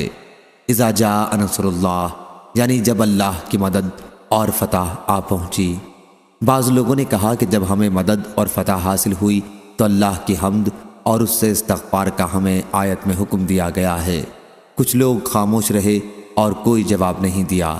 پھر آپ نے مجھ سے پوچھا، ابن عباس رضی اللہ عنہ کیا تمہارا بھی یہی خیال ہے؟ میں نے عرض کیا کہ نہیں۔ پوچھا، پھر تمہاری کیا رائے ہے؟ میں نے عرض کیا کہ اس میں رسول اللہ صلی اللہ علیہ وسلم کی وفات کی طرف اشارہ ہے۔ اللہ تعالیٰ نے حضرت صلی اللہ علیہ وسلم کو یہی چیز بتائی ہے اور فرمایا کہ جب اللہ کی مدد اور فتح آ پہنچی، یعنی پھر یہ آپ کی وفات کی علامت ہے، اس لیے آپ اپنے پروردگار کی پاکی و تعریف بیان کیجئے اور اس سے بخشش مانگا کیجئے، بے شک وہ بڑا توبہ قبول کرنے والا ہے۔ حضرت عمر رضی اللہ عنہ نے اس پر کہا، میں بھی وہی جانتا ہوں جو تم نے کہا۔ صحیح بخاری حدیث نمبر 4970۔ حضرت ابن عباس رضی اللہ عنہ نے بیان کیا کہ جب یہ آیت نازل ہوئی، آپ اپنے قریبی رشتہ داروں کو ڈرائیے اور اپنے گروہ کے ان لوگوں کو ڈراؤ جو مخلصین ہیں۔ تو رسول اللہ صلی اللہ علیہ وسلم صفا پہاڑی پر چڑھ گئے اور پکارا، یا صباحہ۔ قریش نے کہا، یہ کون ہے؟ پھر وہاں سب آ کر جمع ہو گئے۔ حضرت صلی اللہ علیہ وسلم نے ان سے فرمایا، تمہارا کیا خیال ہے؟ اگر میں تمہیں بتاؤں کہ ایک لشکر اس پہاڑ کے پیچھے سے آنے والا ہے تو کیا تم مجھ کو سچا نہیں سمجھو گے؟ انہوں نے کہا، ہمیں جھوٹ کا آپ سے تجربہ کبھی نہیں ہے۔ حضرت صلی اللہ علیہ وسلم نے فرمایا، پھر میں تمہیں اس سخت عذاب سے ڈراتا ہوں جو تمہارے سامنے آ رہا ہے۔ یہ سن کر ابو لہب بولا، تو تباہ ہو گیا، تو نے ہمیں اس لیے جمع کیا تھا۔ پھر حضرت صلی اللہ علیہ وسلم وہاں سے چلے آئے اور آپ پر یہ صورت نازل ہوئی، تبت یدا ابی لہب وتب، یعنی دونوں ہاتھ ٹوٹ گئے ابو لہب کے اور وہ برباد ہو گیا۔ عامش نے یوں پڑھا، وقد تبہ کذا، یہ حدیث روایت کی۔ صحیح بخاری حدیث نمبر 4971۔ عامش نے بیان کیا، ان سے عمرو بن مرہ نے، ان سے سعید بن جبیر نے اور ان سے حضرت ابن عباس رضی اللہ عنہ نے بیان کیا کہ نبی کریم صلی اللہ علیہ وسلم بطحا کی طرف تشریف لے گئے اور پہاڑی پر چڑھ کر پکارا، یا صباحہ۔ قریش اس آواز پر آپ کے پاس جمع ہو گئے۔ حضرت صلی اللہ علیہ وسلم نے ان سے پوچھا، تمہارا کیا خیال ہے اگر میں تمہیں بتاؤں کہ دشمن تم پر صبح کے وقت یا شام کے وقت حملہ کرنے والا ہے تو کیا تم میری تصدیق نہیں کرو گے؟ انہوں نے کہا کہ ہاں، ضرور آپ کی تصدیق کریں گے۔ حضرت صلی اللہ علیہ وسلم نے فرمایا، تو میں تمہیں سخت عذاب سے ڈراتا ہوں جو تمہارے سامنے آ رہا ہے۔ ابو لہب بولا، تم تباہ ہو جاؤ، کیا تم نے ہمیں اسی لیے جمع کیا تھا؟ اس پر اللہ تعالیٰ نے یہ آیت نازل کی، تبت یدا ابی لہب، آخر تک۔ صحیح بخاری حدیث نمبر 4972۔ حضرت ابن عباس رضی اللہ عنہ نے بیان کیا کہ ابو لہب نے کہا تھا کہ تو تباہ ہو گیا، تو نے ہمیں اس لیے جمع کیا تھا۔ اس پر آیت تبت یدا ابی لہب نازل ہوئی۔ صحیح بخاری حدیث نمبر 4973۔ حضرت ابو ہریرہ رضی اللہ عنہ نے بیان کیا کہ نبی کریم صلی اللہ علیہ وسلم نے کہا، اللہ تعالیٰ فرماتا ہے کہ مجھے ابن آدم نے جھٹلایا، حالانکہ اس کے لیے یہ مناسب نہیں تھا۔ مجھے اس نے گالی دی، حالانکہ اس کے لیے یہ بھی مناسب نہیں تھا۔ مجھے جھٹلانا یہ ہے کہ کہتا ہے کہ میں اس کو دوبارہ پیدا نہیں کروں گا، حالانکہ میرے لیے دوبارہ پیدا کرنا اس کے پہلی مرتبہ پیدا کرنے سے زیادہ مشکل نہیں۔ اس کا مجھے گالی دینا یہ ہے کہ کہتا ہے کہ اللہ نے اپنا بیٹا بنایا ہے، حالانکہ میں ایک ہوں، بے نیاز ہوں، نہ میری کوئی اولاد ہے اور نہ میں کسی کی اولاد ہوں، اور نہ کوئی میرے برابر کا ہے۔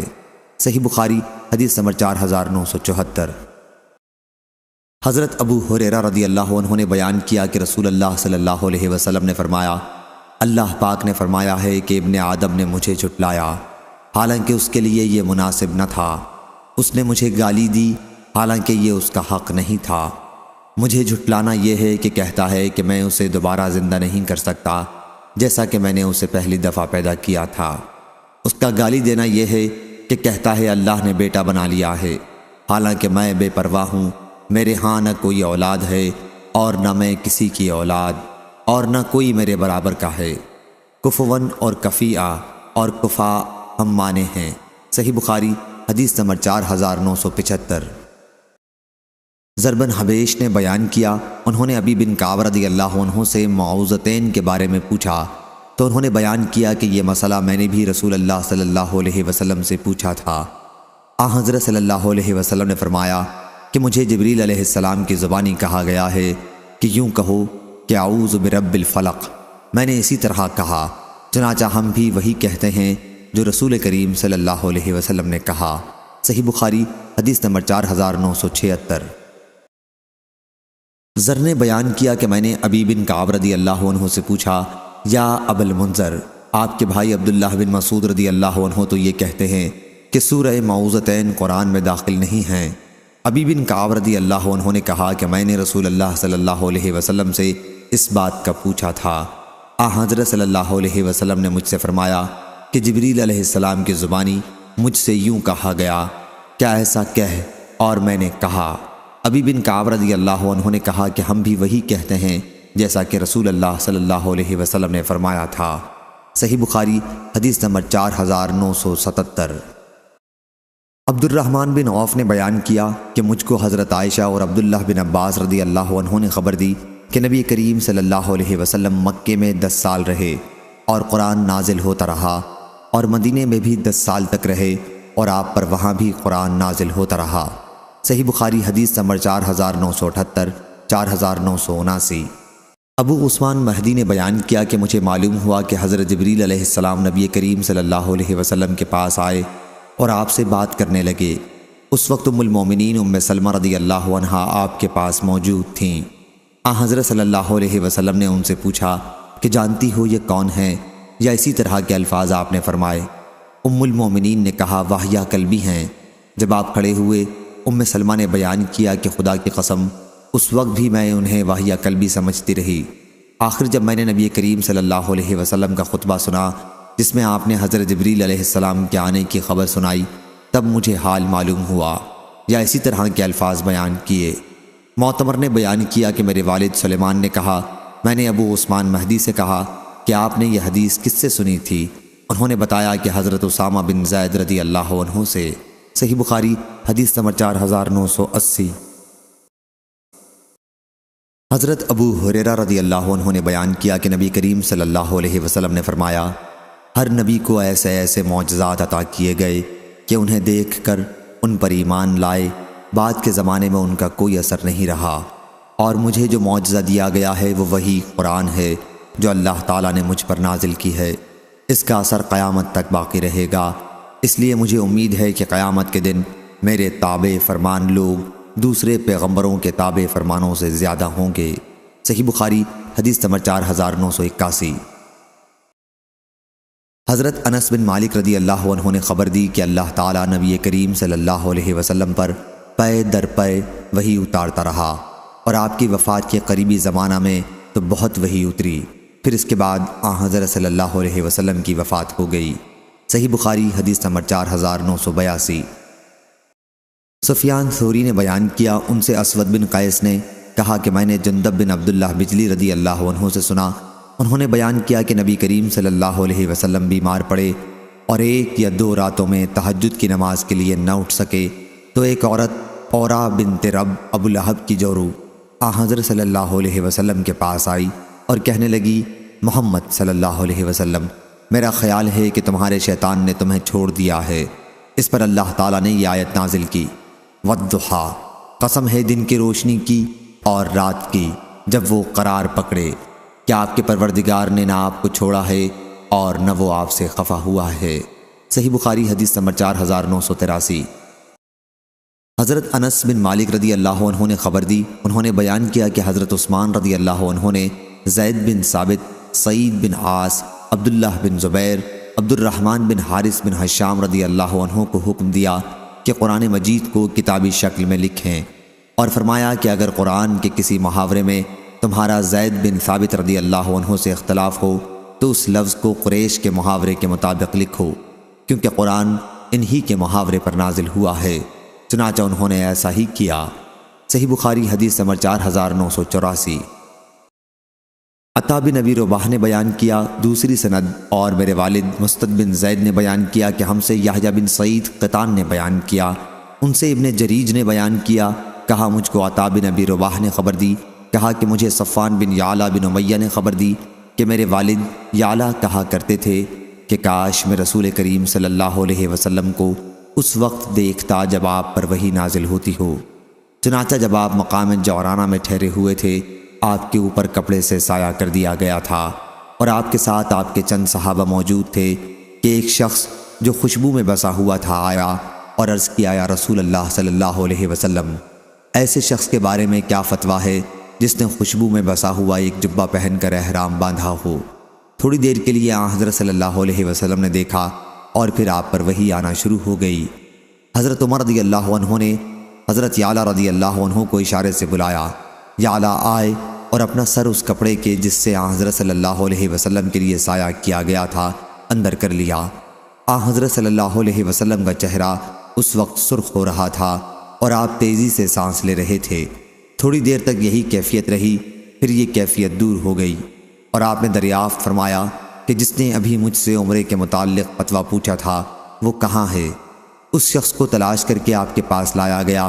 آپ صلی اللہ علیہ وسلم نے ان سے فرمایا، جو خوشبو تمہارے بدن یا کپڑے پر لگی ہوئی ہے اس کو 3 مرتبہ دھو لو اور جبے کو اتار دو، پھر عمرے میں بھی اسی طرح کرو جس طرح حج میں کرتے ہو۔ صحیح بخاری حدیث نمبر 4985۔ حضرت زید بن ثابت رضی اللہ عنہ نے بیان کیا کہ جنگ یمامہ میں صحابہ کی بہت بڑی تعداد کے شہید ہو جانے کے بعد حضرت ابو بکر رضی اللہ عنہ نے مجھے بلا بھیجا۔ اس وقت عمر رضی اللہ عنہ بھی ان کے پاس ہی موجود تھے۔ حضرت ابو بکر رضی اللہ عنہ نے کہا کہ عمر رضی اللہ عنہ میرے پاس آئے اور انہوں نے کہا کہ یمامہ کی جنگ میں بہت بڑی تعداد میں قرآن کے قاریوں کی شہادت ہو گئی ہے، اور مجھے ڈر ہے کہ اسی طرح کفار کے ساتھ دوسری جنگوں میں بھی قراء قرآن بڑی تعداد میں قتل ہو جائیں گے، اور یوں قرآن کے جاننے والوں کی بہت بڑی تعداد ختم ہو جائے گی۔ اس لیے میرا خیال ہے کہ آپ قرآن مجید کو باقاعدہ کتابی شکل میں جمع کرنے کا حکم دے دیں۔ میں نے حضرت عمر رضی اللہ عنہ سے کہا کہ آپ ایک ایسا کام کس طرح کریں گے جو رسول اللہ صلی اللہ علیہ وسلم نے اپنی زندگی میں نہیں کیا؟ حضرت عمر رضی اللہ عنہ نے اس کا یہ جواب دیا کہ اللہ کی قسم یہ تو ایک کار خیر ہے۔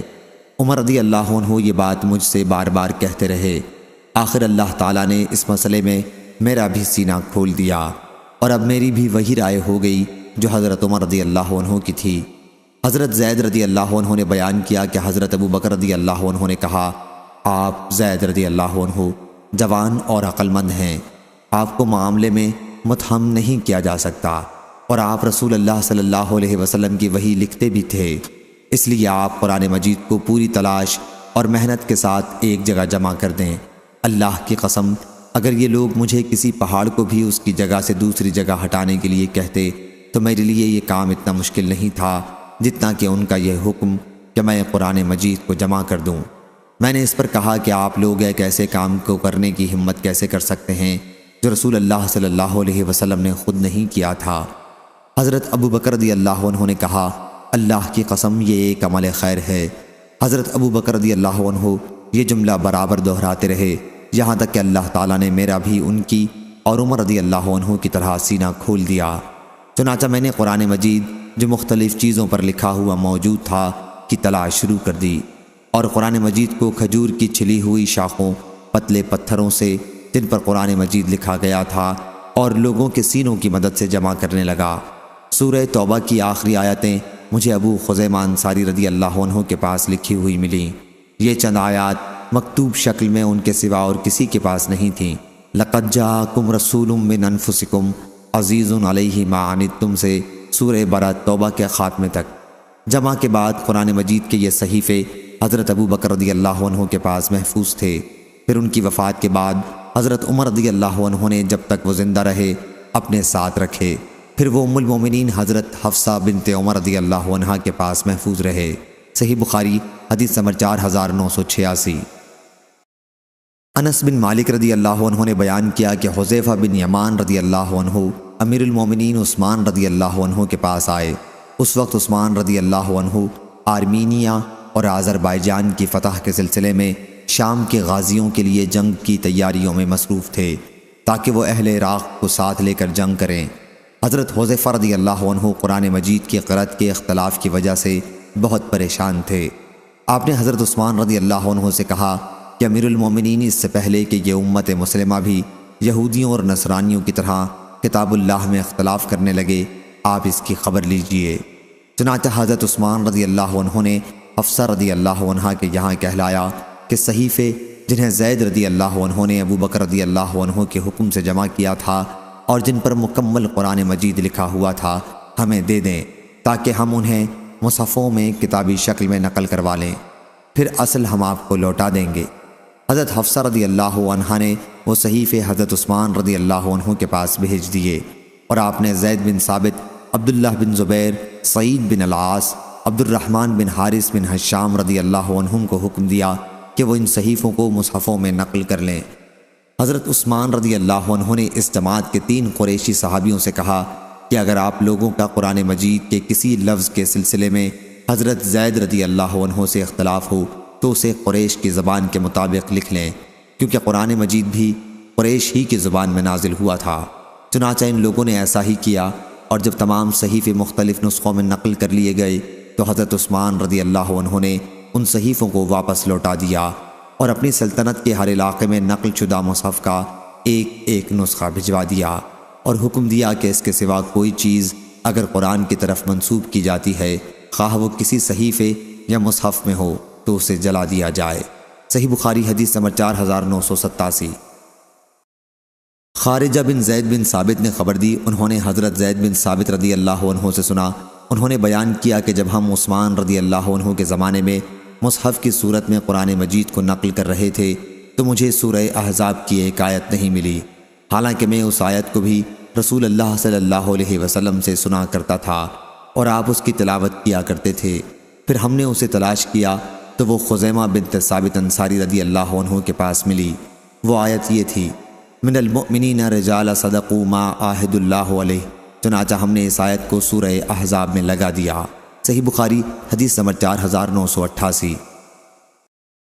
حضرت زید بن ثابت رضی اللہ عنہ نے بیان کیا کہ حضرت ابو بکر رضی اللہ عنہ نے اپنے زمانے خلافت میں مجھے بلایا اور کہا کہ تم رسول اللہ صلی اللہ علیہ وسلم کے سامنے قرآن لکھتے تھے، اس لیے اب بھی قرآن جمع کرنے کے لیے تم ہی تلاش کرو۔ میں نے تلاش کی اور سورہ توبہ کی آخری 2 آیتیں مجھے حضرت خزیمہ انصاری رضی اللہ عنہ کے پاس لکھی ہوئی ملیں، ان کے سوا اور کہیں یہ 2 آیتیں نہیں مل رہی تھیں۔ وہ آیتیں یہ تھیں، لَقَدْ جَاءَكُمْ رَسُولٌ مِّنْ أَنفُسِكُمْ عَزِيزٌ عَلَيْهِ مَا عَنِتُّمْ آخر تک۔ صحیح بخاری حدیث نمبر 4989۔ برا بن عازب رضی اللہ عنہ نے بیان کیا کہ جب آیت لا يستوی القاعدون من المؤمنین والمجاہدون فی سبیل اللہ نازل ہوئی تو نبی کریم صلی اللہ علیہ وسلم نے فرمایا کہ زید رضی اللہ عنہ کو میرے پاس بلاؤ اور ان سے کہو کہ تختی، دوات اور مونڈھے کی ہڈی لکھنے کا سامان لے کر آئیں، یا راوی نے اس کے بجائے ہڈی اور دوات کہا۔ پھر جب وہ آ گئے تو حضرت صلی اللہ علیہ وسلم نے فرمایا کہ لکھو لا يستوی القاعدون۔ حضور اکرم صلی اللہ علیہ وسلم کے پیچھے عمرو بن ام مکتوم بیٹھے ہوئے تھے جو نابینا تھے۔ انہوں نے عرض کیا، یا رسول اللہ صلی اللہ علیہ وسلم، پھر آپ کا میرے بارے میں کیا حکم ہے؟ میں تو نابینا ہوں، جہاد میں نہیں جا سکتا، اب مجھ کو بھی مجاہد کا درجہ ملے گا یا نہیں؟ اس وقت یہ آیت یوں اتری، لا يستوی القاعدون من المؤمنین والمجاہدون فی سبیل اللہ غیر اول الزر نازل ہوئی۔ صحیح بخاری حدیث نمبر 4990۔ حضرت ابن عباس رضی اللہ عنہ نے بیان کیا کہ رسول اللہ صلی اللہ علیہ وسلم نے فرمایا، جبریل علیہ السلام نے مجھ کو پہلے عرب کے ایک ہی محاورے پر قرآن پڑھایا۔ میں نے ان سے کہا اس میں بہت سختی ہوگی۔ میں برابر ان سے کہتا رہا کہ اور محاوروں میں بھی پڑھنے کی اجازت دو، یہاں تک کہ 7 محاوروں کی اجازت ملی۔ صحیح بخاری حدیث نمبر 4991۔ مسعود بن مخرمہ اور عبد الرحمن بن عبد القاری نے بیان کیا، انہوں نے حضرت عمر بن خطاب رضی اللہ عنہ سے سنا، وہ بیان کرتے تھے کہ نبی کریم صلی اللہ علیہ وسلم کی زندگی میں نے ہشام بن حکیم کو سورہ فرقان نماز میں پڑھتے سنا۔ میں نے ان کی قرأت کو غور سے سنا تو معلوم ہوا کہ وہ سورت میں ایسے حروف پڑھ رہے ہیں کہ مجھے اس طرح حضرت صلی اللہ علیہ وسلم نے نہیں پڑھایا تھا۔ قریب تھا کہ میں ان کا سر نماز ہی میں پکڑ لیتا، لیکن میں نے بڑی مشکل سے صبر کیا، اور جب انہوں نے سلام پھیرا تو میں نے ان کی چادر سے ان کی گردن باندھ کر پوچھا، یہ سورت جو میں نے ابھی تمہیں پڑھتے ہوئے سنی ہے تمہیں کس نے اس طرح پڑھائی ہے؟ انہوں نے کہا کہ رسول اللہ صلی اللہ علیہ وسلم نے مجھے اسی طرح پڑھائی ہے۔ میں نے کہا تم جھوٹ بولتے ہو، خود حضور اکرم صلی اللہ علیہ وسلم نے مجھے اس سے مختلف دوسرے حرفوں سے پڑھائی جس طرح تم پڑھ رہے تھے۔ آخر میں انہیں کھینچتا ہوا حضرت صلی اللہ علیہ وسلم کی خدمت میں حاضر ہوا اور عرض کیا کہ میں نے اس شخص سے سورہ فرقان ایسے حرفوں میں پڑھتے سنی جن کی آپ نے مجھے تعلیم نہیں دی۔ آپ نے فرمایا، عمر رضی اللہ عنہ تم پہلے انہیں چھوڑ دو، اور اے ہشام تم پڑھ کر سناؤ۔ انہوں نے حضرت صلی اللہ علیہ وسلم کے سامنے بھی انہی حرفوں میں پڑھا جن میں نے انہیں نماز پڑھتے سنا تھا۔ حضرت صلی اللہ علیہ وسلم نے سن کر فرمایا کہ یہ سورت اسی طرح نازل ہوئی ہے۔ پھر فرمایا، عمر اب تم پڑھ کر سناؤ۔ میں نے اس طرح پڑھا جس طرح حضرت صلی اللہ علیہ وسلم نے مجھے تعلیم دی تھی۔ حضرت صلی اللہ علیہ وسلم نے اسے بھی سن کر فرمایا کہ اسی طرح نازل ہوئی ہے۔ یہ قرآن 7 حرفوں پر نازل ہوا ہے، پس تمہیں جس طرح آسان ہو پڑھو۔ صحیح بخاری حدیث نمبر 4992۔ یوسف بن ماہک نے خبر دی، انہوں نے بیان کیا کہ میں ام المومنین حضرت عائشہ رضی اللہ عنہا کی خدمت میں حاضر تھا کہ ایک عراقی ان کے پاس آیا اور پوچھا کہ کفن کیسا ہونا چاہیے۔ ام المومنین نے کہا، افسوس، اس سے مطلب کسی طرح کبھی کفن ہو تجھے کیا نقصان ہوگا؟ پھر اس شخص نے کہا، ام المومنین مجھے اپنے مصحف دکھا دیجئے۔ انہوں نے کہا، کیوں، کیا ضرورت ہے؟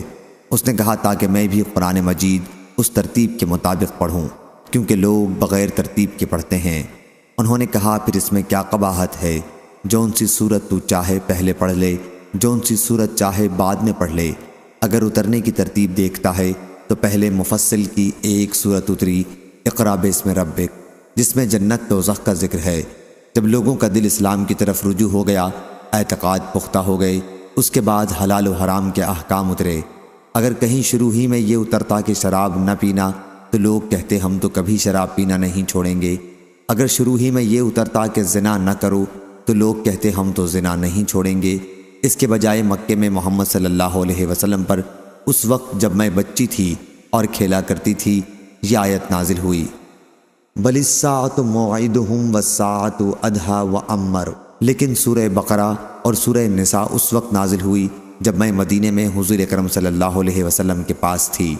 بیان کیا کہ پھر انہوں نے اس عراقی کے لیے اپنا مصحف نکالا اور ہر سورت کی آیات کی تفصیل لکھوائی۔ صحیح بخاری حدیث نمبر 4993۔ ابو اسحاق نے بیان کیا، انہوں نے عبد الرحمن بن یزید سے سنا اور انہوں نے حضرت ابن مسعود رضی اللہ عنہ سے سنا، انہوں نے سورہ بنی اسرائیل، سورہ کہف، سورہ مریم، سورہ طٰہٰ اور سورہ انبیاء کے متعلق بتلایا کہ یہ 5 سورتیں اول درجے کی فصیح سورتیں ہیں اور میری یاد کی ہوئی ہیں۔ صحیح بخاری حدیث نمبر 4994۔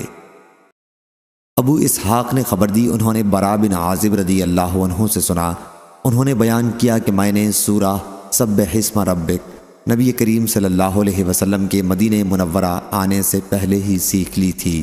صحیح بخاری حدیث نمبر 4995۔ شقیق نے بیان کیا کہ عبداللہ بن مسعود رضی اللہ عنہ نے کہا، میں ان جڑواں صورتوں کو جانتا ہوں جنہیں نبی کریم صلی اللہ علیہ وسلم ہر رکعت میں 2 پڑھتے تھے۔